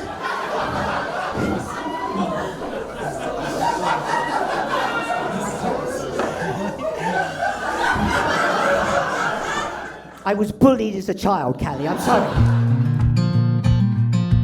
You know, comedy gods look down on me and go, there you are, Martin, there you are, some gorgeous people to have a go at. Because you can have a go at gorgeous people and it's like, well, I'm punching up. You know what I mean? I am punching up. If I have a go at gorgeous people, I'm punching up. You know, on stage, I'm all that, and as soon as I'm done, I'm like, I'm really sorry. I'm really sorry. You know. Oh, no, because what? What? I'm telling them that they're gorgeous. You know what I mean? That's really, if that's the worst thing I've said to them, then it ain't that bad, is it, really? With the sperm talk, that was beautiful. One more time for my neighbors, ladies and gentlemen. Martin. God damn. Me and Martin were arrested for breaking into a fairground once. I can believe that. Hell yeah. Yeah, man. We got really fucked. I broke into a fairground in Felixstowe. What's that? All right, darlings, but I'd just like to say, I've been here a year and you treated me, the place has treated me very nicely, so thank you very much. All right, loves. Yes, man. Thank you so much. Okay, so my name's Mick Gledhill. Mick Gledhill! I'm here to attend Gong. Trying some new stuff. That's kind of old stuff. New stuff for here. Yeah. Oh, I tell you about making waves. Bonds Australia have just got a campaign out. I'm on it. You'll see me in my underpants. My ass is cash. Yeah. There's 100 Australians for the Bonds campaign. I was one of the 100. Had a lot of fun. Yeah, looking forward to it. Someone sent me a photo from Adelaide. Yeah, so I've been getting endless amount of shit from everybody. Yeah. But yeah, I did get free underpants. The shoot was really funny. I got abused from a bogan. That was a lot of fun. But the whole car park was kind of like a party when they did the shoot. So it was a really good vibe. And it was that sunset too at Woodman Point. No, it's going to be a great night tonight. You should come along to Gong. It's always a banger. Hello everybody. My wife wanted me to slap her during sex the other night. I'm like, no, I'm not into that kind of thing. She said, no, it's okay. Keeps me awake.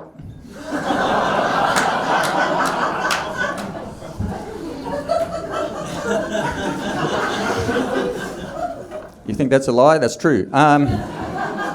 Just recently took up jiu-jitsu. Took up jiu-jitsu because I like to be cuddled. Some of the dudes cuddle me till I go to sleep. I'm the only person that leaves training with bed hair, hey? On my very first lesson, I made the mistake of going with the worst case of the farts, and I farted in the instructor's face. He grabbed himself by the throat, and I thought, fuck, man, I've choked him out. I haven't even touched him yet, right? In one move, I went from white belt to brown belt. I've just recently recovered from cancer treatment. I've beat cancer. How's that? I had a really funny experience. The chemo nurse said to me, you cannot have unprotected sex during treatment. So I was in IGA, I was buying a box of condoms, and there was a little old lady behind me. She was 80 years old, not out, and she had a bottle of tomato sauce. She saw the condoms, she looked up at me, she said, looks like we're both putting something on our sausage tonight, hey? She was a great fuck too, hey? I love dogs. I was recently bitten by a dog. Check that out, yeah. My dog got into a fight with another dog, right? This lady jumps in, separates the dog. She was very, very courageous. And then to my astonishment, she starts to give this other dog hand relief, right? 3 o'clock in the afternoon. You may ask, who the hell jerks a dog off at 3 o'clock in the afternoon? Dog breeders do it whenever the dogs get angry. Like, imagine being a dog having a bad day and your owner would race in and jerk you off, you'd be biting every motherfucker in the park, wouldn't you, right? And this wasn't her first rodeo either, because she had a box of wet wipes too, right? And she was jerking this dog off so far, she looked like she was dealing blackjack in Vegas, man. I'm just standing there watching the show thinking, man, I wish that was me. Because I love dogs, hey.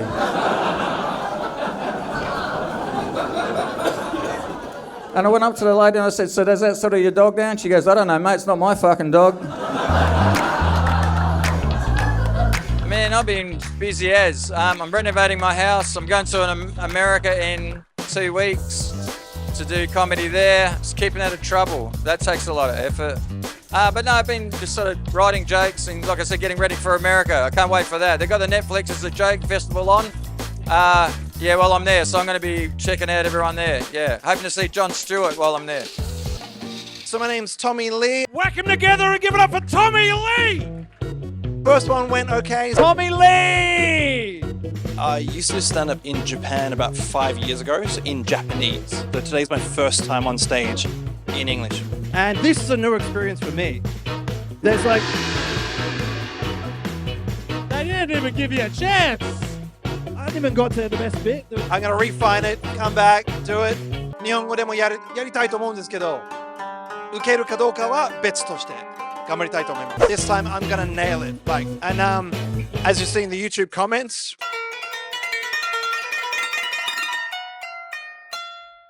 whoops, might have accidentally slipped onto my Japanese Twitter account. Yeah, engagement.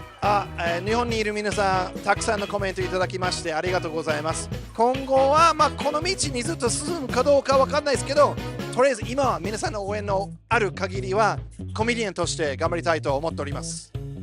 Let's do it, man. Let's do it. What's up, everybody? How we going, Comedy Lounge? So I used to live in Japan. Japan was really, really good. So beers are 200 yen. It's $2 a beer. So I've come back from Japan with a really, really bad alcohol addiction and also 2 kids. Think they're mine, but whenever they look at me, they kind of look at me like this.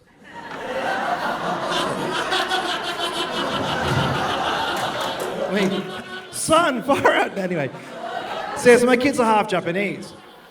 And I love that. The room tensed up. You all looked at Chris and went, oh, it's okay. It's all right, he's laughing. We're all good. Right. Being Asian sexually transmittable, so he's got it. Yeah, so they're half Japanese and far out. Like, they got the good part. Like, they got the really, really good part. Their grades, they're very good. Like, honestly, but the rest of the grades are like, yeah, no, like, for fuck's sake. Like, the Australian bit's kind of taken over. But the thing is, living in Japan, it's a bit weird. Like, they're English and they speak Japanese. In Japan, like, they used to speak English to me. It was really cute. They'd be like, hi, daddy. You know, hello, daddy. Or they'd mix it with Japanese. They'd be like, konnichiwa, daddy. And it's like, it's really cute. Bit fucking weird in Chemist Warehouse now that she's 14 years old. And she goes, daddy, what size tampons do I need? I'm like, and I swear I'm banned there now. It just doesn't work out. My son as well, same thing. We've started going to the gym together. You know, he's 15. And he's like, daddy, pass me the bigger weights. I'm like, okay, I can kind of begin more. He's like, daddy, I'll give you a hand. I'm like, fuck, son, stop, no. And for me, the other thing about Japan is they've come back, they've found toilets really hard. You've probably all seen Japanese toilets. They're wild. Absolutely amazing. It dries you, washes you, does your taxes. Fucking it's amazing. You walk out so happy. It's done absolutely everything for you. And I've come back to Australia and they just can't get it right. Japan's the only country that makes shitting fun. I mean, Thanks, guys. All right, Tommy Lee. Tommy Lee. I mean, it's definitely got heaps better. Like, I think I've got got a bit of the vibe going. Got through about 2 minutes of material, so obviously got to get through the third minute and add a little bit more Japanese in there.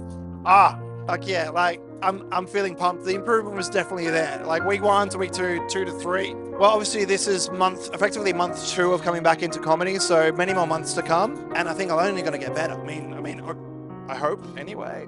Yeah, I'm coming back. I will definitely be back. Like basically every checkbox, I'll be like, yeah, I'm in.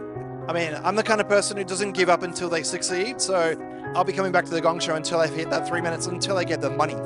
So I got to drink somehow. My name is Paul Gadebodongo, but I go by... Now, we need a moment for our next introduction. I have been told to word this introduction very specifically. What you are about to see is not a hate crime. This is how this gentleman wants to be fucking introduced. Hands ready, and please welcome, as he asked to be introduced, give it up for Paul the Black! I came here to WA, and I fell in love with your empty streets, with your amazing comedy scene, and I decided I had to hit the gong, man. Just do it, yeah? When in WA, you do as the WAs do. Do 5-4 and buy a Lamborghini. I've been doing comedy for 5 years. Apart from comedy, I'm an engineer. My style is very racist, but I'm black, so I can get away with it. The way you built it up, I really thought he was going to be white. First of all, what a racist.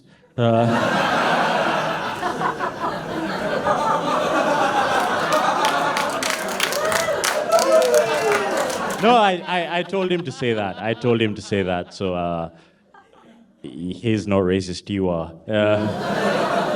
But yeah, as you can tell from me and how I look, I'm not from here. I'm from a place much, much worse. I'm from Adelaide.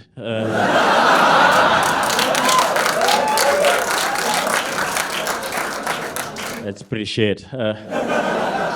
I just emigrated here, and to emigrate here, the craziest thing is I have to do an English test, which is weird, because my English is way better than all of yours. Yeah, because you guys don't speak English, you guys speak Aussie. And I fucking love the Aussie language, man. I love your phrases. My favorite phrase I heard the first time I landed in the airport, I bumped into a guy, told me to get fucked. Like, yes, Australia, yes. I am in the right country. I like to get fucked. I like to get fucked all the time. Please help me get fucked. Then he punched me in my face.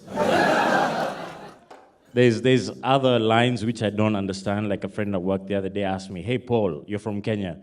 Is it muggy over there? Is it muggy? And I didn't know what they meant. So I was like, I get mugged like once or twice a year. But I wouldn't call him muggy. Just a tiny bit thievy. Just slightly thievy. But the craziest one of them all is we are not here to fuck spiders.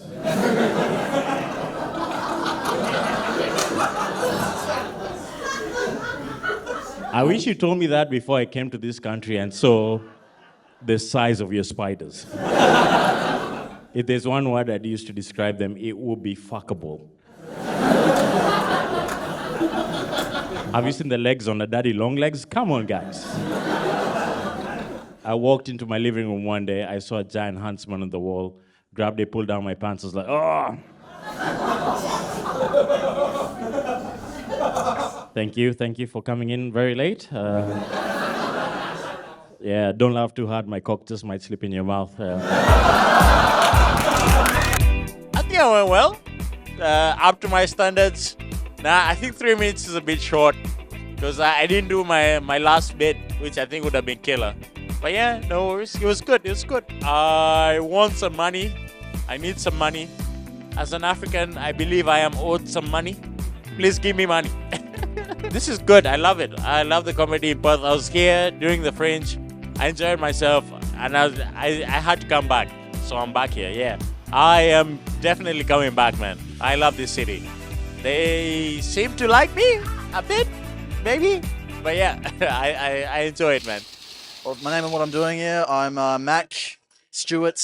First time doing the gong ever, ladies and gents. Make some noise for Mack Stewart.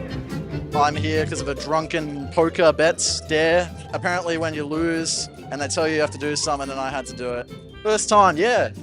I didn't want to tell anyone that. What do? I'm in between jobs at the moment, which is terrible, and I'm working on that, but I don't think this will help. This is being broadcast? How we doing? And the crowd goes mild. I've been using like Instagram Reels a lot lately, like to research for this act. I'm trying to up my masculinity, Like, I'm sort of over TikTok, I think TikTok's become, like, overly sanitized, Like, TikTok's a little more, like, quirky, It's become, oh, here's a cute recipe, And Instagram Reels is a little more, like, action-driven and a little more, like, people fucking dying, Like, people fucking die on Instagram Reels, and no one talks about it, apparently. Like, on TikTok, you see, like, a cute pancake recipe. On Instagram Reels, you watch someone become a pancake. You watch them get fucking flattened by a cement truck. And it's beautiful. It is fucking beautiful. You know what's crazy? I don't care what you think. It's beautiful. What? He genuinely thinks this is relatable. Maybe it's just my group chat. I don't know. You get sent one thing and the algorithm's like pump people fucking dying into your... I don't know. I don't care. It's true. I kind of want to see where he goes. Holding him up here for your personal fucking amusement. Someone's asked me what I think of Instagram, and I was like, I like it. I don't like how there's a tab that's like stuff I don't want to see, like underage boys and stuff that I don't want to see. And they're like, Mac, that's fucking personalised to what you look at. Oh, all right. Turns out when you say offensive jokes, people get offended, and I wasn't really expecting that. I thought I lived in a bubble, but really I live by the judgment of my peers. And that was problematic for my set. And also, I delivered it like I was scared, because I was. You live and you learn. I'll come back. I don't know if they want me back, but I'll come back anyway. We'll see. But yeah. Any strategy? Just be funnier. I think this time I wasn't funny, and next time I probably still won't be funny. No, for his first spot ever. One more round of applause for Mack Stewart. Now, yeah, give it up for his first and last spot, ladies and gentlemen. Hi, I'm Gill Cordiner. I'm here to compete in Gong. Gill Cordiner! I've been away for 2 months touring, and I'm back. My 2 months away were glorious. I did a month in Adelaide Fringe, and I did a month at Melbourne Festival as well, and it's been fantastic. But I'm back. I haven't been here for a good few months, so I'm not sure if I remember how Gong works, but we'll see. My strategy for tonight is not to get gonged off. I've been away for months, so I'll be shit tonight. So if I just don't get gonged off, I'll be happy enough with that. So good luck to all the competitors tonight. You're going to need it. Jill's back. I want to take that back because I'll be shit now. I've jinxed myself completely. Hello, darling. How's it going? I am Scottish. Did anyone pick up on that in the first vowel? I sound like Shrek fucked Mrs. Doubtfire. It's a bit of an accent, isn't it? Any Scottish people in tonight? Don't you fucking chat amongst yourself, cunt. I'll fucking end you. I will fucking end you. I fucking more than you can afford, you wee dick. Fuck you. Mate, she will pop your head off just by clenching, all right? I will fucking jump on you and break your hips with one thrust, you fucker. Fuck off. Honestly, fucking hell. How old are you, darling? How old are you? I've got foundation cream older than you. Fuck off. Honestly, you're too young for me, but I did fuck a 30-year-old last week. I'm 57. Let's give that some context. I know. Come on, give her a big round of men applause. Come on. The next day, he texts me and he says, he goes, do you have the morning after pill? At 57, he thinks his sperm's so strong it's going to impregnate my fossilized egg. No. I was like, no, you're all right, champ. He's like, are you sure? And I was like, yeah, I'm fairly sure I am. Young men, you don't even know what this is about, do you? Honestly, I buy tampons to feel young, I do, you know? I've got a son, he's younger than you, darling, but he's annoying as fuck like you. And he looks like you, darling. He's got a fucking mullet. I fucking hate the mullet. Honest to God, I see him crossing the road with that mullet. He flicks it side to side, and I think I could fucking stab you, you know? He goes, Mum, I'm getting bullied at school. I said, to be fair, you fucking deserve it. I ripped a hole in my arsehole for that. I will never wear a G-string because of that. 1 minute they're cute, they're babies, you're mashing organic pumpkin, you're putting them in bamboo sleep suits. Next minute they're vaping on an e-scooter. I look at them and I think I wouldn't have bothered breastfeeding the cunt, you know? I'd have given him Aldi formula and smoked some crack, fuck it. But it's my anniversary last week. It's 50 years since I gave my first blowjob. Wait, they made her 7 when she gave the blowjob, just if anyone wants to do the math. No, I was 15. Do you remember your first blowjob? Do you remember that? This guy said, well, I was a virgin. It'll happen one day, darling. He does remember his first blowjob. It hurt his mouth. Right, so I was a virgin, right, and I went to this party and I was dead keen to lose my virginity any way I could. And this guy said to me, do you want to come upstairs and give me a blowjob? Now, we didn't have porn in those days, so I had no idea what a fucking blowjob was. We get upstairs, he unzips his cock, I get on my knees and I'm like...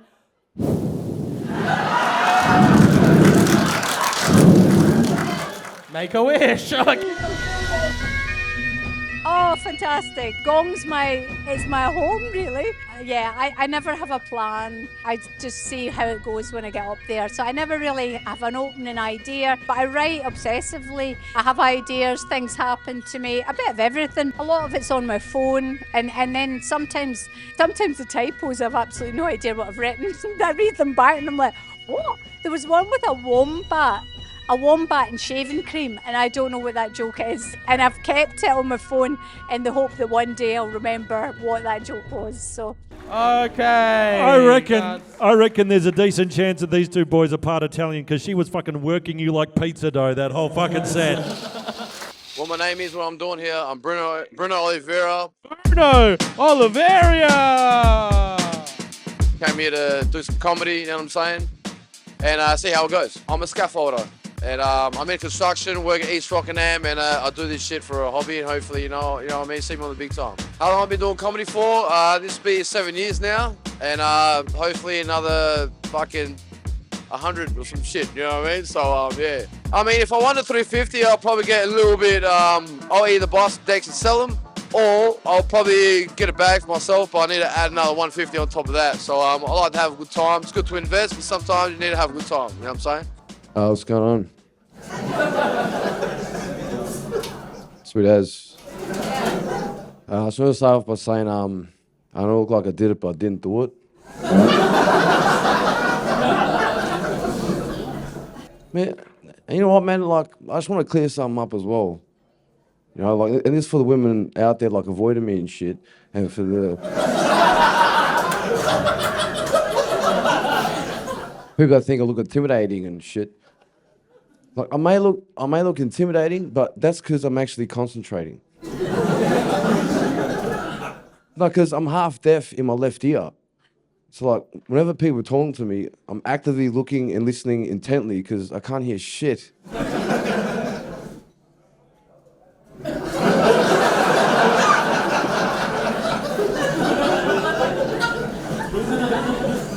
Sorry, what was that, bro? I just want to point out, if you get gonged, it was him. Fuck up, cunt.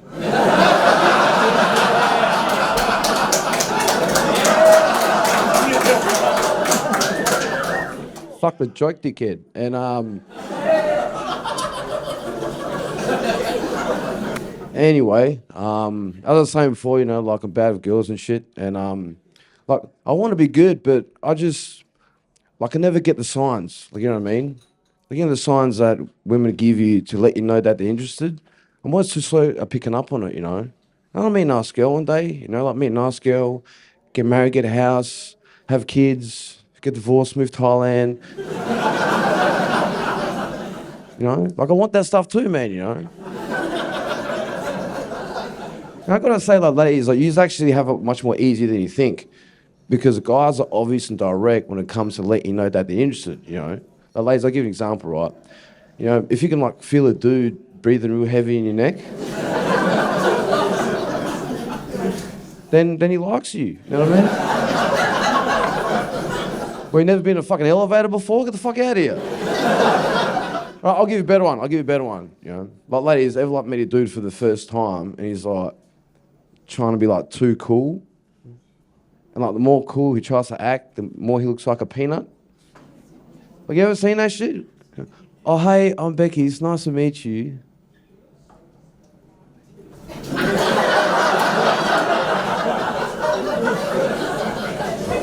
You know, it's nice to meet you, Becky. Yeah. You know, Portuguese spilled. You know, it's obvious and it's direct and shit, you know. But I was having a conversation with a female friend of mine, right? And she was telling me that there's a big difference between a woman looking at you and a woman showing you that they're interested. And I was like, the fuck? Oh, thanks. Oh, wait, Bruno.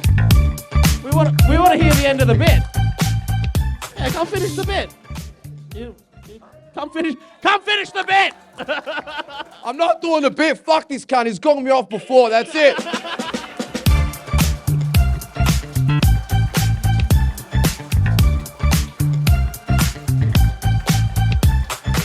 Obviously could have done better.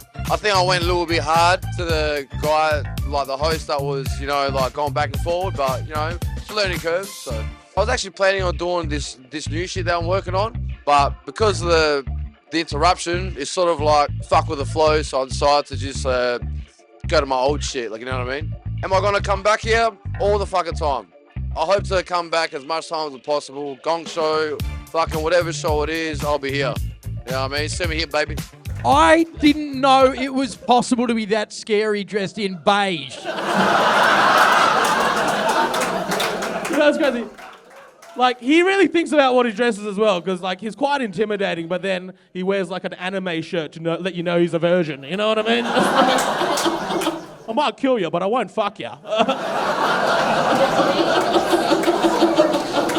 My name or what I'm doing here, I'm Terence. Give it up for Terence! And I've been an old fart for a long time, and I've been looking at doing comedy for a long time. People have said to me I should do it, so now I'm just having a crack. I'm an auctioneer.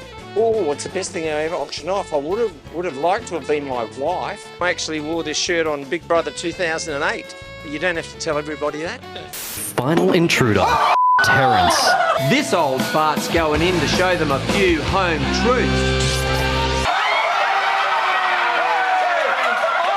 So I went in as an intruder and annoyed the crap out of them, and I was in there for a month, and I was up for eviction every week, but Australia wouldn't throw me out. The next housemate leaving the Big Brother house tonight is Terence. And eventually it was good. Yeah, good bucket list thing, and I'd do it again in a heartbeat. G'day Adelaide, how are you? I'm Terence, I'm an old fart. Fucking Rodney Roods let himself go. Listen, why don't you go and stab your fucking hairdresser? You got it? Come back with something else if you really want to. Give me 3 minutes, it's nearly fucking up, so shut the fuck up! Anyway, the only thing I insist on when I perform is that the place has got a defibrillator, which it has. And I've got adult kids, and they reckon I'm an embarrassment, and that political correctness and myself don't see eye to eye, and that's why they make me wear this every time I go out with them. Political correctness. Now, so, if you're an alcoholic, if you have dementia, or you are disabled, sorry Chris, then you might have to suck it up. So let's look at alcoholism. Me. 18 years sober. What, we're clapping people being cowards now, are we? I'll just repeat that. 18 years sober. That was my first 18. Ever since then... What? Ever since then, it's been a bit of a downhill run. In fact, on the back of my driver's licence, it's got organ donor. It's got absolutely under no circumstances whatsoever, because I wouldn't do that to anyone. And when we look at dementia, my neighbours Norma and Nev, Norma was a bit of a bloody witch. She used to give him heaps all the time, but she's died now and he's got Alzheimer's, and it's a bit annoying every day when I go out there and I've got to say to him, Nev, your wife is actually dead, mate. And the only reason I continue to do it is to see the joy on that man's face on a daily basis. It's truly uplifting. Thanks, I'm Terence. See you later. All right. That's all right. Someone's got to go eat breakfast. I think it went okay. I was happy. I didn't get gonged off, so that's the main thing. Well, I walked off because I didn't know, because I did 2 minutes 54 seconds. So if I'd have gone into the next bit, it would have gone over 3 minutes. So I didn't know the procedure. But the friends were here and they timed it at 2 minutes 54. So I pretty much nailed the 3 minutes. What do you want? Yeah, it seemed to go okay. These just bloody MCs have just got to learn the people's 3 minutes, you know. And I'm sorry, Steve, that I said that you should go and stab your fucking hairdressers. But no, it's all good fun. And yeah, I enjoy the experience. And well, I'll come back if you guys beg. I'll think about it. Give it up for Terence Jones, ladies and gentlemen. He didn't make the 3 minutes, he just walked off stage. Just like, I gotta take medication for my heart. I'm just like, give it up for Terence, and if someone wants to let the nursing home know we found him, and we'll bring him on stage. Judging by the way he left that microphone, I don't think the medication's for his heart, mate. Also probably why he couldn't last 3 minutes. Give it up for Terence one more time, ladies and gentlemen. Fuck yes. Yeah, my name's Nick, and I'm here to do the Gong Show. For Nic Meehan! I see these all the time on Instagram, so hi, me. How's it going? Get off your phone. I actually work for the state government, so by day sending emails, by nighttime cracking jokes, making people laugh. Why the Gong Show? Because I want people to give me direct feedback immediately about how poorly that I'm doing on stage. How many times have I done it? This is my first time ever. Yeah, I've done a few gigs around. I did Raw comedy this year, so yeah, I've done a few gigs around the place. So I actually made the state final. I went on last in my semi-final, and I think I had the drunkest, loudest crowd that's ever been at a comedy gig ever. It was great, best gig I've ever done. I'm doing some Raw stuff, so I have had people laugh at it in the past. So if the crowd doesn't laugh tonight, I think it's really on them. Hey guys, how's it going? My name's Nick. A little about me. I was born in England, moved out to Perth when I was pretty young, so I'm what you would refer to as incredibly white. Yeah, SPF 50 in the lounge room white. Yeah. Also an immigrant, but not the kind that Sky News is complaining about. Have you guys heard of main character energy? A lot of people have main character energy. I have default character energy. It's just face 1, hair 1, no facial hair. Move the height slider up a bit. Not high enough so that he can dunk a basketball, but just high enough that he looks over toilet cubicles awkwardly. My parents' names are actually Jane and John. I'm thinking about changing my last name to Doe and just really leaning into it. Yeah. One area where I do excel, though, is health issues. Anyone here have health issues? Yeah, awesome. Yeah, we're all fucked. Yeah. I have seen a shocking number of medical professionals over my life that have told me any of the following things. I have no idea what's wrong with you. That one's fair enough. My friends and family tell me the same thing. I've never seen this before, which is just about the most concerning thing you can hear from a medical professional. And my personal favourite, which was, in my 15 years as an X-ray technician, I've never seen someone whose jaw was too big for the machine. That one felt personal. All right. fucking coming here talking about his ailments. I don't think I went. Yeah, look, I got gonged off, but it was a fun experience. I got through some new stuff and people didn't hate it, so not too bad. So I feel like I went wrong. No, I just feel like it wasn't my night. There were some really good sets tonight, so I wasn't surprised. Yeah, the crowd was definitely up and down. I feel like once you had them, but it was tough to hook them in. Strategy for next time, different material, because this material apparently doesn't work. No, just love being down to the Gong Show, get down.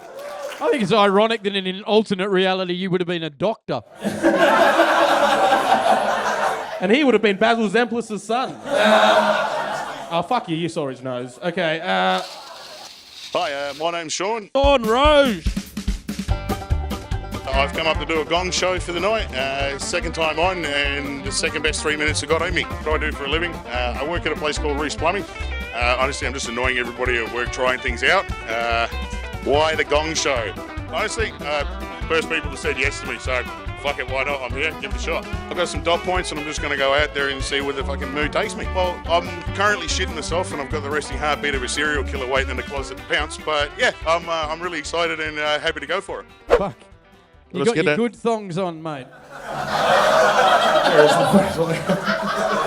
Yeah, shoes cut off your circulation.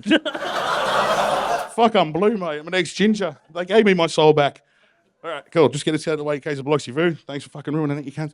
Anyway, don't let my fucking charming exterior fool you. I am into World War II documentaries and barbecuing outside. I have a fucking smokestack that would put Dachau to fucking shame. I will admit that one. Oh, come on, that's not brave. Germans are still designing ovens. You're not going to get me a fucking giggle for that? Anyway, I've started taking up sign language. Would you like to see a little bit? Here we go. Champion at fucking awkward silence is me. I went to Catholic school and I'm telling you right now, I got a fear of rejection too. That priest didn't fucking even wink at me. He was from Poland and everything. I was expecting, man, I was right fucking in there. Yeah. Well, anyway, I've got a couple of kids at home. Or at least I fucking hope they're still there. I'm pretty sure I locked the doors after I filled the water bottle up.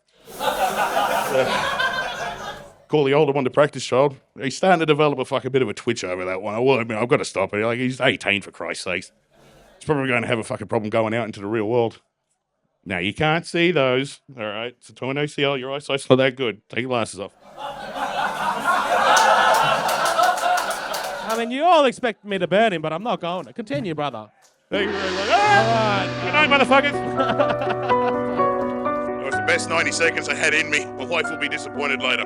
Like, I'm high on life, but I got a lot of stored energy here, so I'd burn for a week if somebody set me on fire. So I got to burn it off somehow. There was a fucking lot of people staring at me. Nah, it's a good crowd tonight. I saw the first 4 rows of disappointed eyes, and I just went, I can't get any worse from here. So I leaned into the worst of it and went into it. Mind you, the heart rate's come down. I'm just sweating a little bit now, but yeah, I'm pretty sure the BP medication's actually doing its job. Thanks for having me, and I'll see you next time. I just want to point out the irony. The first English-speaking white dude we've had, and I couldn't understand a fucking word he was saying. It was crazy.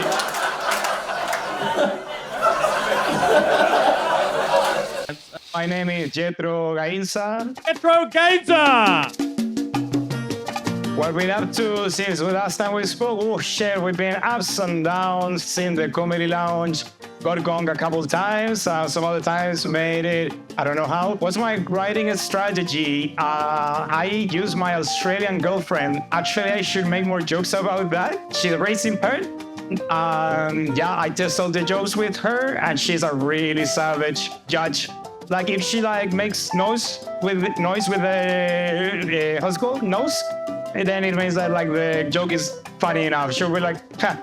I'm like, yeah. If I win the 350, I reckon that I definitely have to invite my partner for a nice dinner because the amount of hours that she has spent listening shitty jokes and being supportive, it's huge. So she definitely deserves a little treat. Hola, hola, hello, beautiful people. My name is Kit. No, I'm fucking kidding. My name is Jetro. I came to Australia as a backpacker. And you can tell from the Latino accent. I came from shoplifting at Coles. No, I don't. Can we get some subtitles for this cunt? I don't do that, Chris, anymore. Because I recently became Australian citizen. Thank you. It was actually last week. So now, yeah, I have to behave like a proper Australian, you know what I mean? Now I'm still from Centrelink. I've been learning a lot about the Australian culture. And my housemate, my Aussie housemate, he showed me this trick with the Tim Tam and the cup of tea. So, like, you know it, right? He grabs a Tim Tam and, like, he bites one corner, then he bites the other corner, and then he uses the Tim Tam as a straw to snort cocaine.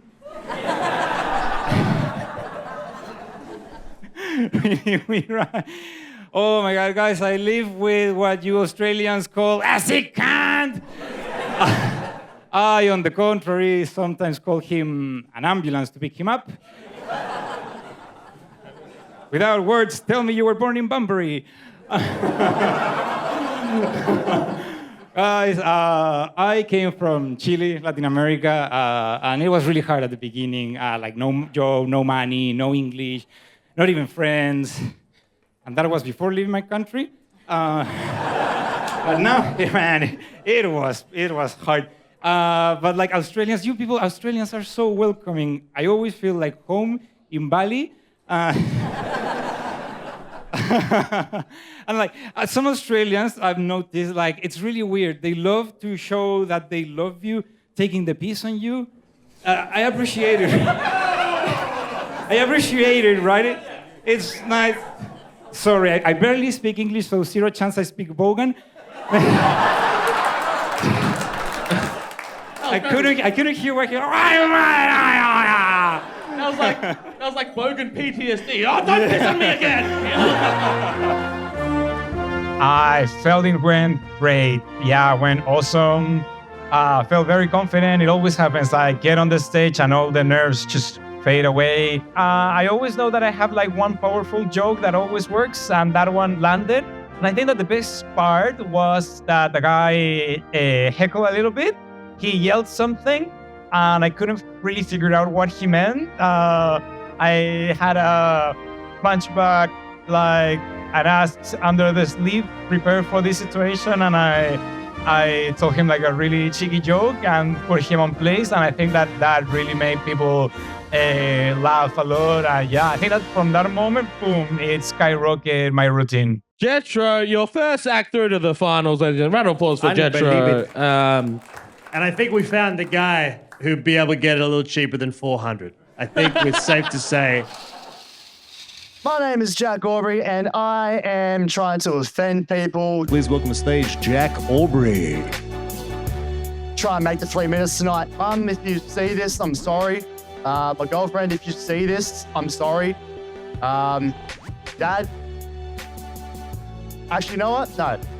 I'll wait for the stage before you realise my dad part. So, tonight's a big night. It's me and my girlfriend's 9-month anniversary. Thank you, thank you. She isn't here tonight. She's actually down the road at Perth Royal giving birth. I know, pretty shitty of her to not be here. I've been trying out new things recently, comedy being one of them. I've been reading a book every day to try and get my mind running. I've also been going to the gym every day to work out while my dad left. I'm joking. He's dead. So we recently passed 4 years since he died. People deal... Thank you, boys. Very sensitive subject. Sorry, we were laughing at a joke that we made.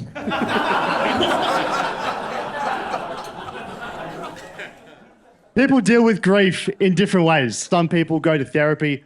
I turned to comedy. I didn't start making jokes about my dad's death until about maybe 6 months before he died. But at the start of last year, I moved all the way from Sydney to here. I had a big job, nice car, lived on Bondi Beach, but I wanted something more. I wanted to be fulfilled. I wanted to be happier. So I packed up my life in Sydney, all my friends, my family. I left Sydney and I moved to Rockingham. So me and my girlfriend, we've been trying recently. Literally, we've been trying. I love kids. But there's a difference between loving kids and forcing them. We did it, baby. Made it past a minute. I just wanted to get past my first 2 jokes that I've never done before. So as soon as I did that, I was like, fucking anything else is a bonus.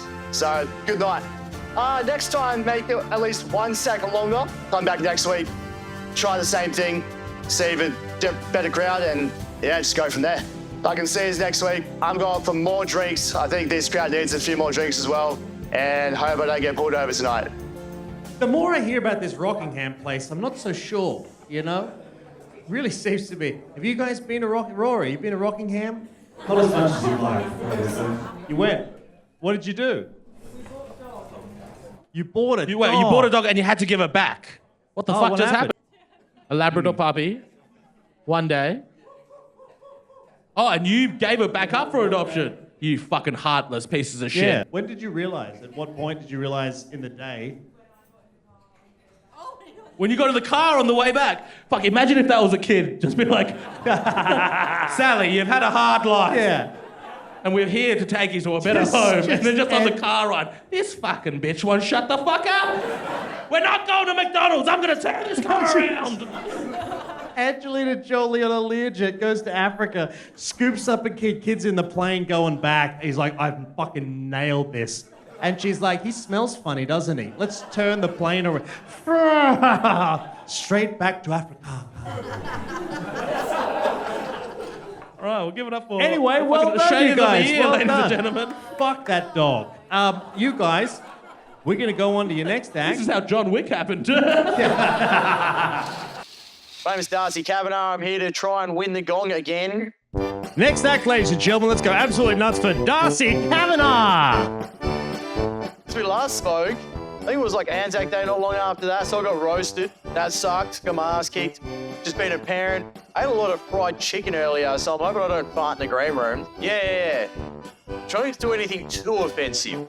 That's the goal. I don't think I say anything racist because I am the racist I talk about. So I recently did a gig where, this is not going to get online anyway. I'll tell you a story. And the crowd picked me. So that sucked. I'm going to give myself good luck. If you change your perspective, you can change your life. That's why I spend a lot of my time eating magic mushrooms. Because nothing will change your perspective more than being chased around your living room by goblins. Especially when you realise they're your kids. Now, a perspective of me might be that I'm a pretty shitty parent, but my kids think that I'm a fucking legend. Because when I'm playing chasey, I'm genuinely scared for my life. And when I sober up, they get the biggest hugs because they scared away those goblins. And they reminded me we're at the park. You know, sometimes it's better to be in a park than the living room when you're hugging the wrong kid too.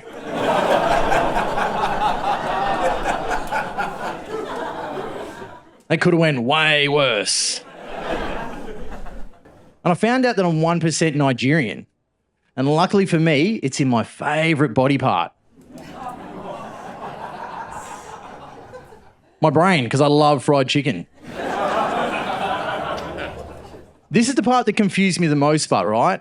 I found out that I was 98% white trash, which I didn't really understand because I grew up in a really, really coastal, like lovely coastal town called Rockingham. You know? But I wasn't born there, right? I was born somewhere else. I was born somewhere nicer, a place called Frankston. For those of you who don't know, it's just the Rockingham, Victoria. White trash central, right? I've got a little bit of a controversial thing now that we're getting plates. I reckon we can solve a lot of problems if we do three things, right? One thing, we can feed the homeless, we can house the homeless, feed the poor, and we can even get the dogs out of dog shelters if we just start eating the dogs. All right, I mean... So close. I was 10 seconds out and I didn't do it. I've got a quarter in my pocket. So I can be like, did I make it? Did I make it? That's so close, but no. Now, I know what it was I was doing better than I thought I'd do. And then I started thinking about that and I started forgetting my stuff. And I was like, oh, fuck. Next time there's a couple of things I know to do and I think I'll get the theme in the next time. I think I'll make it. I think I'll make it. I'm like, that's the longest I've ever done. That's the longest, yeah. 2 minutes 50. Oh. Even as a Korean man, we've got to draw the line somewhere, you know what I mean? It's too close to home, you know? And that was great. Took us on a journey with that Nigerian thing. We all thought it was going to be his dick, right? Turns out it's a fried chicken joke. What a waste of military resource. Ladies and gentlemen, your next act I've seen do very, very, very good and funny things. I will align myself with this brand. I don't care about what this done and where this drags me down to my follower count. Ladies and gentlemen, please welcome to the stage Ayden Doherty. All right. Son of a bitch! Could I have talked up an absentee more? Fucking hell. My name's Ayden Doherty. I'm here performing in the Gong show tonight. Please join us in welcoming to the stage Ayden Doherty. Because I am in desperate need of a win, both emotionally and financially at the moment. I've been doing comedy for a long time. I think I've been kind of in and out of comedy since early 2011, I think it was. Years ago, I was doing a show as part of like a community fundraiser out, and I think it was Yanchep. Started an argument with one of the tables that just happened to be a table bought by one of the local karate dojos, and those guys were drunk and pissed off. So we had to, at the end of that show, all get out the back of the venue and pile into someone's car and just get out of there before they kicked off at us. I think that's the only time I've ever been chased away from a gig, though. So, we got any couples in? Make some noise if you're in a couple. You're a couple. You did put your hand up though. Are you a couple down here? No, who's a fucking couple so I can get on with this goddamn joke? Are you a couple? Fuck, okay. Fuck it, I'm gonna do it. They are a couple, these guys. I'm gonna do it anyway. I'm gonna improv out of it. It's fine. They say being in love is never having to say you're sorry, right? Wrong, exactly. Love is all about saying sorry. I'm sorry I was late. Work has been crazy. I'm sorry I forgot to buy bread on the way home. My brain is like wet cake right now. I'm sorry I called your sister a stupid fat cunt. To her face. Again this year. I was seeing someone for a while, and we got to that point in the relationship where you meet the family. I met her mum. I did all the appropriate things you do when you meet the mum. I was polite, was charming, didn't try and fuck her, like all the things that you're supposed to do when you meet the mum. And then I met the brother. Now, you might have noticed this about me. I like a tight pair of pants. And on this particular day, I was wearing a very slinky pair of trousers. And I've gone to shake this man's hand, and I thought that was the end of the interaction, and he disagreed. And I've gone to get my hand back, and he doesn't let go. He looks me up and down, looks over at her, looks back at my crotch, leans in and goes, "Where do you put it?" Right? Which is inappropriate, and evidently in your sister is not the correct answer to that question. So we're not together anymore. C'est la vie. Whatever. Make some noise if you in this room have received an unsolicited dick pic in your life. Make some noise, right? That's too many fucking people, right? It's too many fucking people. I've received unsolicited dick pics. I don't even like dick. Like, don't get me wrong. I gave it a couple of red hot goes.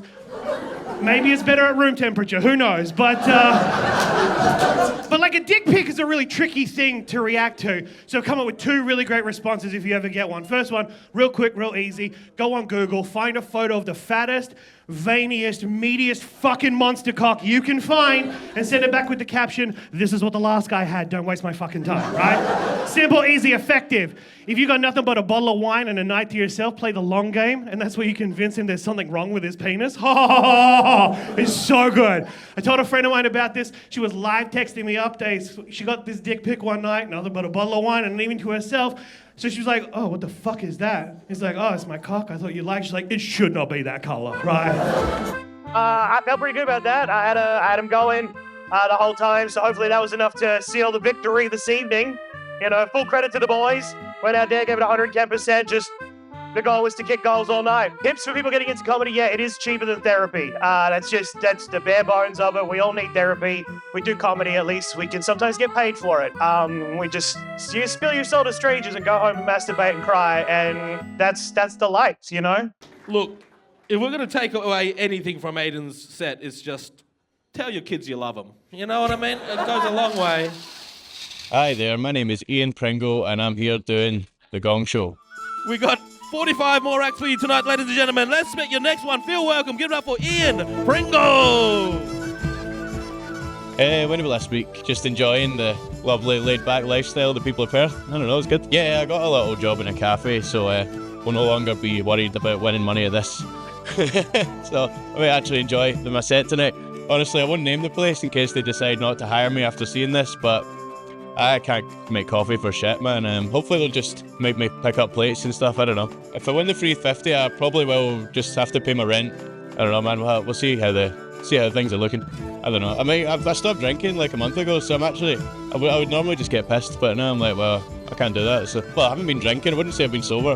But it's good, man. I've got a new, I feel a lot more positive. I don't wake up with an overwhelming sense of dread. Strategy for tonight, yeah, just go up and I've got some new jokes to try, so I'll see how they go.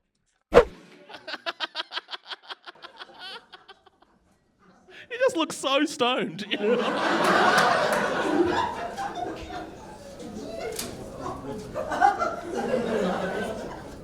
People in Perth really take their time. You guys are in no rush to do anything except close your businesses. Son of a bitch. I'm not actually high, it's just how I am, man.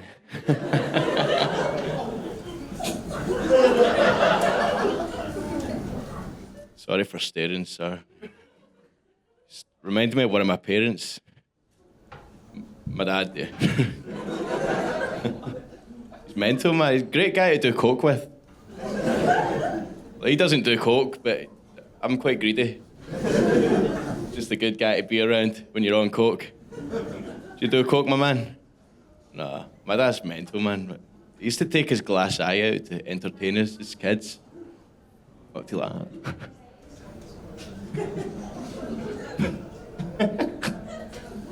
And he showed you his hole.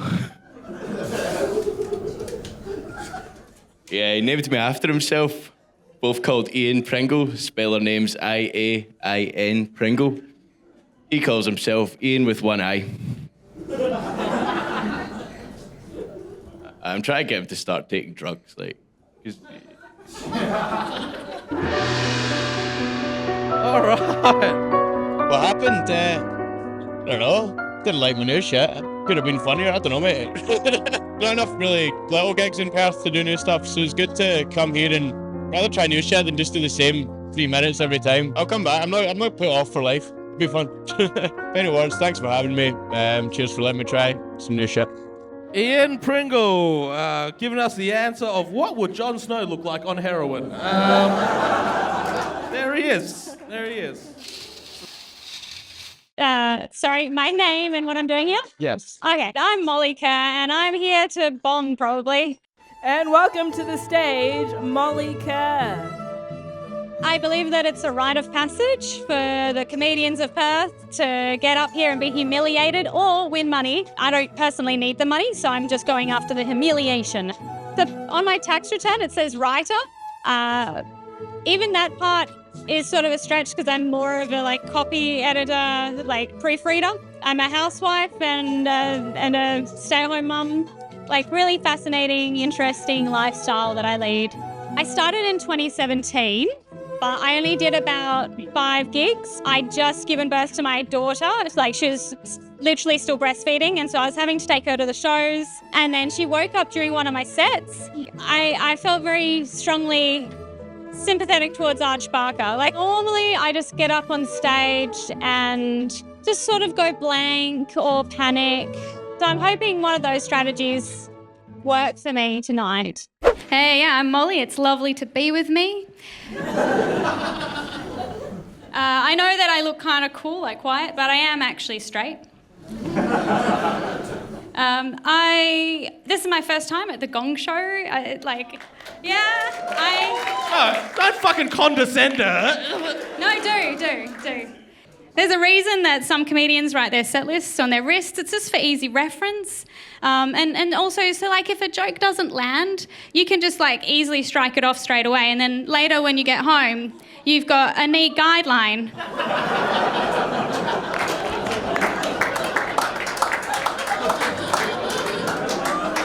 She's got 4 kids. You're going to make them orphans. You beat me to the punchline. But that's great. I'm not going to run out of gauze tonight, guys. Yeah. So I think that I look like I've just come straight from shooting an Army Reserve recruitment commercial. I'm just kind of like, hey guys, join the Army Reserves. We've dropped the minimum height requirement. I actually really do believe in personal growth. I'd love to reach new heights. But apparently it doesn't work that way. It only counts if your feet are flat on the ground. I'm 5'1" and 1/4 inches. I don't like being called short. I prefer the term precise or compressed or abbreviated. But like one of the upsides to being short is that like I do get to shop for clothes in the kids section. Which is pretty neat, but it makes me kind of confusing to age me. Like I could be 14 or 40 depending on the lighting. Be generous, guys. And like it, I'm kind of like a confused porn category is what I am. Like if you're looking at me up on Pornhub, would it be GILF or like an ugly Troye Sivan? We're going to give it to her. She made it through, ladies and gentlemen. Give it up for Molly. I got gonged and got through at the same time. I don't know how that worked. It was actually really nice. This is probably the biggest crowd that I've had a chance to perform for. Hearing actual laughter, like the volume of laughter that comes up with a crowd this big, it's so nice. It was very informative as well. Like I seem to be genuinely divisive, so I kind of like that. I like it's good. Like a few of you guys put up the plates at the 14 joke and you're like, fuck, which one is she? Give it up for Molly Kerr one more time, ladies and gentlemen. You're so light, it's weird. You stole it from under your mum's bed, probably. Fucking looks at it. I'm Wyatt Nixon, I'm here to try win money again. Wyatt Nixon! I've been through about 3 different jobs in 2 weeks, so it's been a lot, but pretty settled on this one. Working, I probably shouldn't say who I'm working for, but they're building fire trucks, so it's been pretty exciting. Yeah, so it just comes in like old Land Cruisers and old like parts of cars and we turn them into fire vehicles. Dude, this is shocking content, hey? I'm just talking about work, fellas. Did a skimpy bar a weekend ago. That was pretty fun. Gosnells. Yep. Yeah.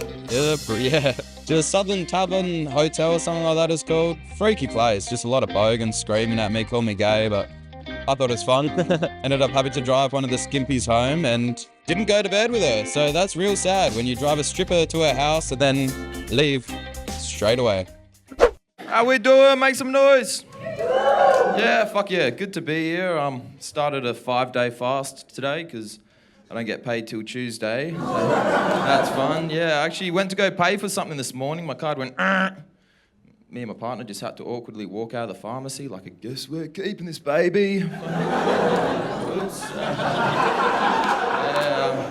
I went to Thailand on holiday recently, which was a beautiful country, man, but everyone asks you the same question when you get back from Thailand. Did you see a ladyboy? It's like, no, I fucked one. Yeah, he's on stage right now. Shout out to you, mate. Do you want me to attack you now or later? Backstage, please. As you can tell by his leg, I did a pretty good job. Put him in a cast. Yeah. This happened because he clenched. Okay. Give it up for my favourite rapper, 50 Yen. Yeah. Give it up for my favourite Hanson tribute band.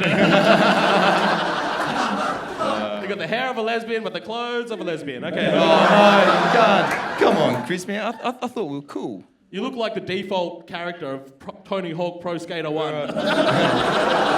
And your chin looks like my ball sack. If I put glasses on my cock, it'd probably look like your face. Trying to work out which part of your cock has slanty eyes. The pubes. Of course, of all the parts you're going to compare yourself to an Asian, of course it's the cock. Yep. All right. Can I keep going? Please, man. I only get fucking 3 minutes. This is Battle of the Races. This is fucking... I know. Being attacked. Anyway, I'm starting to... There we go. Fuck. Not good, man. I just got bullied by fat, middle-aged Asian man, like really badly. And now I gotta go to bed. Stop bullying me. And now, look at him, dude. I got picked on by that thing. It's okay, yeah, it's good fun. Just love to try a riff every now and then, so that's a bit of fun, but yeah. Am I gonna come back? Yeah, dude, I'm gonna fucking come back, man. I wanna win 350. Imagine how good comedy would be after I win the Gong show. It's like this huge new realm of comedy I got to explore. So yeah, hopefully one day. Fucking kids playing the victim, aren't they? Calls me a ladyboy, I'm being attacked, you know? Andrew Tate was right. Give it up for Wyatt Nixon, ladies and gentlemen. Next time you look at your kids, set them some limitations. Sometimes you can't do everything, you know what I mean? My name is Tiffy Texas. Welcome to the stage, Tiffany Texas! What I do outside of here, sir, is I take my clothes off for money. That's what I do. I am a stripper. All of my materials basically are around all the filthy and most disgusting things I've had to do to make money. Well, that's why I have to control my alcohol intake, sir, because I've really got to try my best not to take my clothes off on stage here. If I can make it over 1.5 minutes, then I've lasted longer than my ex, so that'll still be a win. I like to believe that my family are proud of me, though, because apart from my name and my titties, everything about me is a la naturel, right? Got it from my mama, except for when a customer tells me I have a nice vagina. That one, no, I got from Dad. Yep, got that one from Dad. Well, I'd like to think I did not get that from my mum, because after what my head did to hers, and I ain't had any kids, so... Apparently my dad did not appreciate me giving him credit for my vagina. Did not like it at all, but I just think he's still just holding the grudge. He's still dirty on the fact that I've been deeper in mum than he's ever been. You're welcome. It is what it is, people. It is what it is. But anyway, I can't give Dad all of the credit. Mum gets a bit, of course. It was a team effort at the end of the day. And so I like to give her credit for the peak of my career. That was when I won my Pootique Award. I have a trophy at home. You're probably wondering what a Pootique Award is. Ladies and gentlemen, that was when I won Perth's Best Butthole 2021. True story. Thank you, thank you. See, I'm proud of it. I can't understand why my parents aren't proud of it. Hell, I think it should be on my resume, right? At the end of the day, if I put on there award-winning asshole, I feel like that's a good way to get into Parliament at the end of the day, really. Don't you reckon? So I had to have surgery on my butthole recently. No, you don't want to hear about it? It was pretty fucked up, I spent a week on my stomach, open gown, bare ass out. Nurse was like, oh, love, you're probably not used to this. And I was like, sweet, I'm not used to not getting paid for this privilege. Oh, that hurts, it hurts. Mate, she fucking sucked. She got gonged off with 26 seconds left to go. That shit hurts. That hurts. I'm gonna go home and have I'm gonna use my toaster as a bath bomb. Thank you. Look, if I've made it from my bath with the toaster, then I might consider coming back. Maybe. Well, look, on a positive point, I did make it over to 2 minutes, so I already beat my ex-boyfriend, so that I am happy about. I would have loved to see the full 3 minutes, because 3 minutes gets you there, ladies. You know what I'm talking about. That was Tiffy Texas, everybody. You really let yourselves down, because she said backstage if she won tonight, she would show everyone her award-winning asshole. So y'all just fucked yourselves, basically. Somebody over there booed her dad's vagina. Yeah. Transphobes. I got my vagina from my dad, and some lady over there went, boo. That was the weirdest place to boo. It's a mother's right to hand down a vagina. I'm going to buy that person a drink just because that was the funniest time to boo. Like, don't boo, but if you're going to do it at a weird time. I got my vagina from my dad, boo. I'm like... My name's Jahi. It's my first time in Perth, so my mate signed me up to comedy. I told him that I'm from Canberra. I told him that I do comedy. He said, fuck, I work at the Comedy Lounge. Let me just put you down for the Gong show. What made me get into comedy was probably like old YouTube videos of Russell Peters.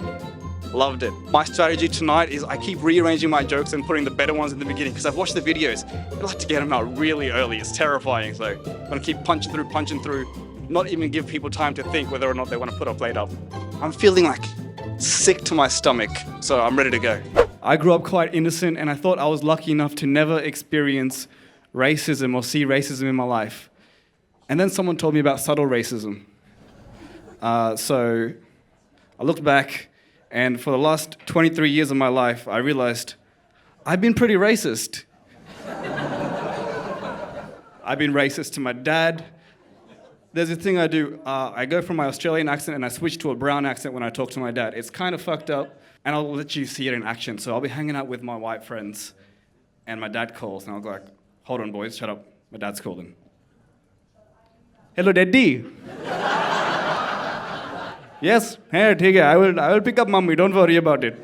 Okay. And my dad's on the other end of the phone like, mate, you gotta stop doing that accent.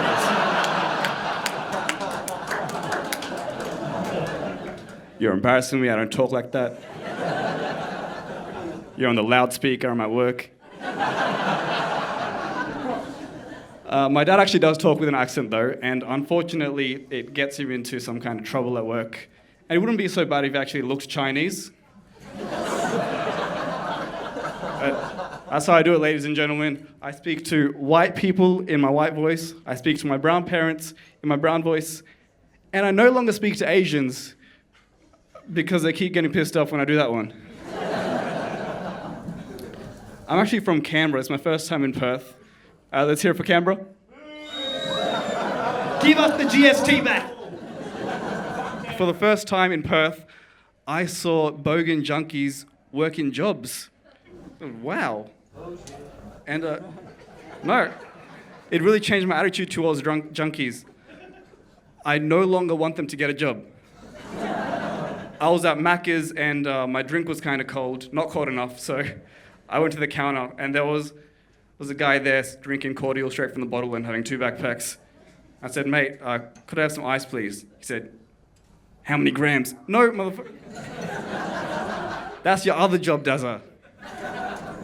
I saw an Arab junkie for the first time. I didn't know they existed. He said, where's my passport? I said, what the fuck, a FIFO junkie?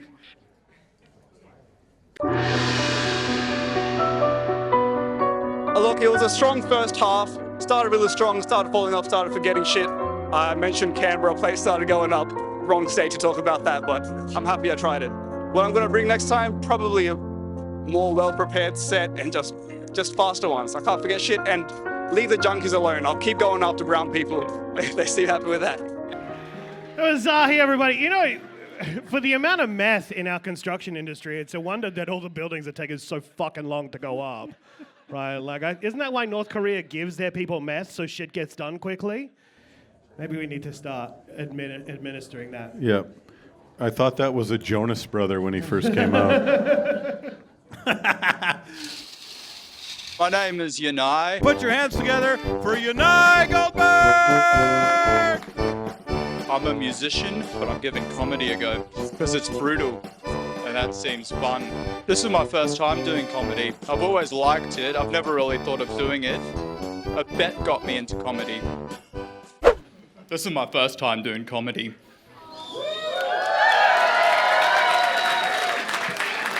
When I was backstage, my stomach dropped just as low as my balls did in high school.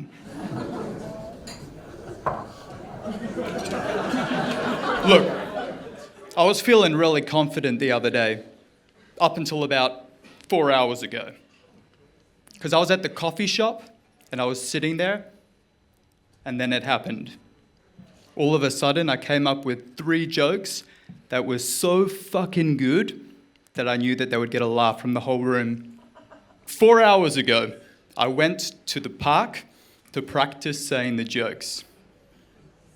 When I arrived there, I realized the jokes were shit. Yes, I probably could have done more preparation, but I've got ADHD. Comedy Lounge. Do any of you have ADHD?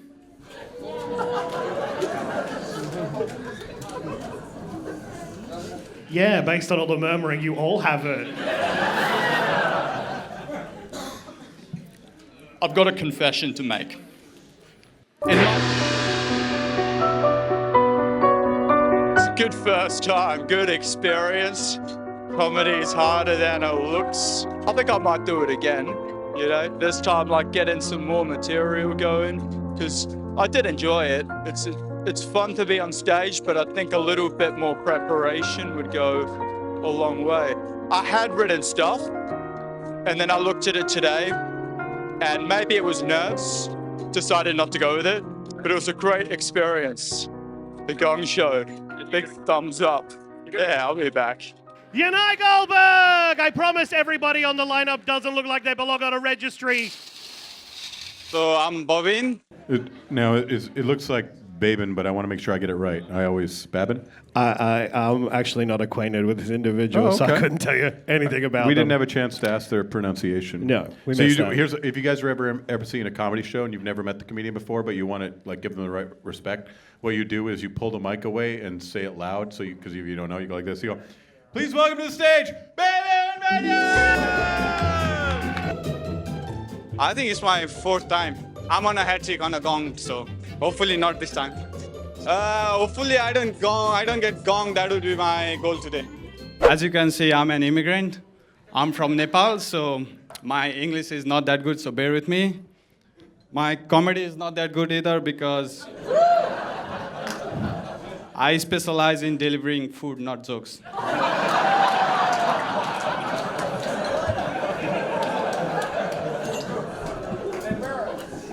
So I just encountered racism recently, but it didn't affect me at all because whenever a white person makes a racist comment towards me, it doesn't make any sense to me, right?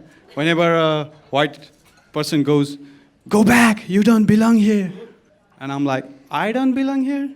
You are the one who need to put 5 liters of sunscreen cream every day just so that your skin doesn't melt off and turn into a rock."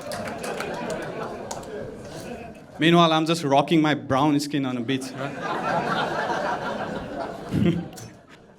But the most popular racist slur that I receive is, they just go, "Tanga danga danga danga danga danga danga danga."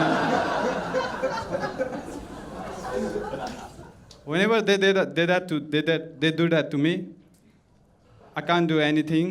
I can't talk back to them because I'm just enjoying dancing.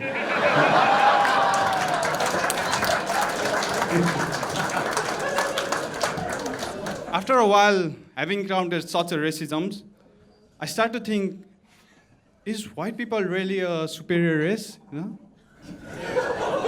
So I tried to test it out myself firsthand. So I got myself a white girlfriend. And it turns out she's the best girlfriend I've ever had. Like, she taught me the importance of love, understanding, and respect. It's not as greater as the importance of Australian citizenship, you know?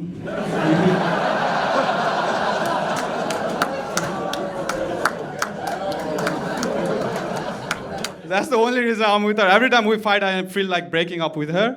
I just look into my visa expiry date and I love her again.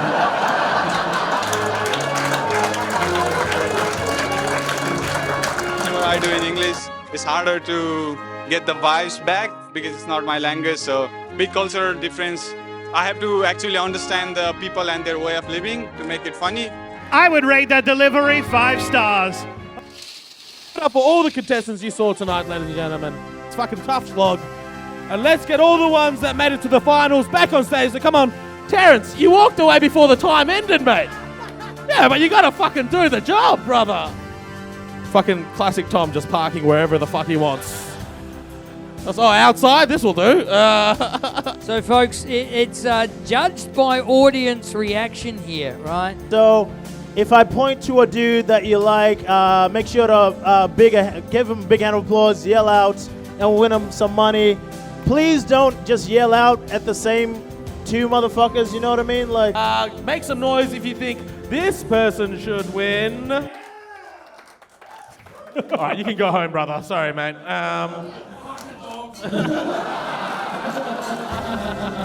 Big Josh! Oh no, it's Ian. That's Ian. What the fuck is this? That's Ian. Huh?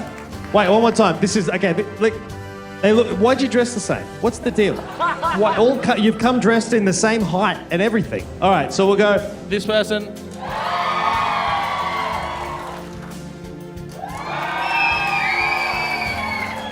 this person. You guys All are right, take punks. that and be gone. All right, first, second, third, thank you very much for playing. And first place, Ian Burke, $350, ladies and gentlemen.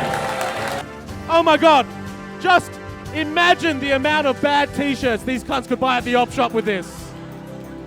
Give it up for joint second place, ladies and gentlemen. They're gonna split $150 and $350. Give it up for Gill Cordiner. Ladies and gentlemen, in second place, Ashley Fils-Aime. And third place, the man himself, Martin Davis.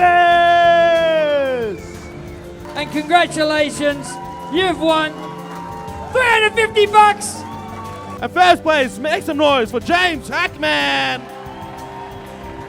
James Hackman. Fucking Wyatt's on Toronto, baby! Second place, Corey White, ladies and gentlemen. And first place, give it up for Ian Burke. It's time to go give this to my landlord, and seeing as he's not going to pay tax, then I won't either. How did it feel to win $350 tonight?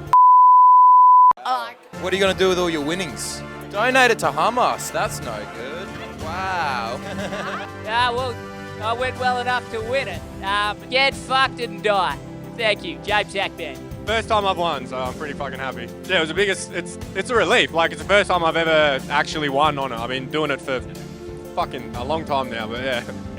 I really fucking needed this money this week, so I'm pretty fucking chuffed. That's all right. Yeah, because it was a good night. And your man there and Andrew did well, yeah.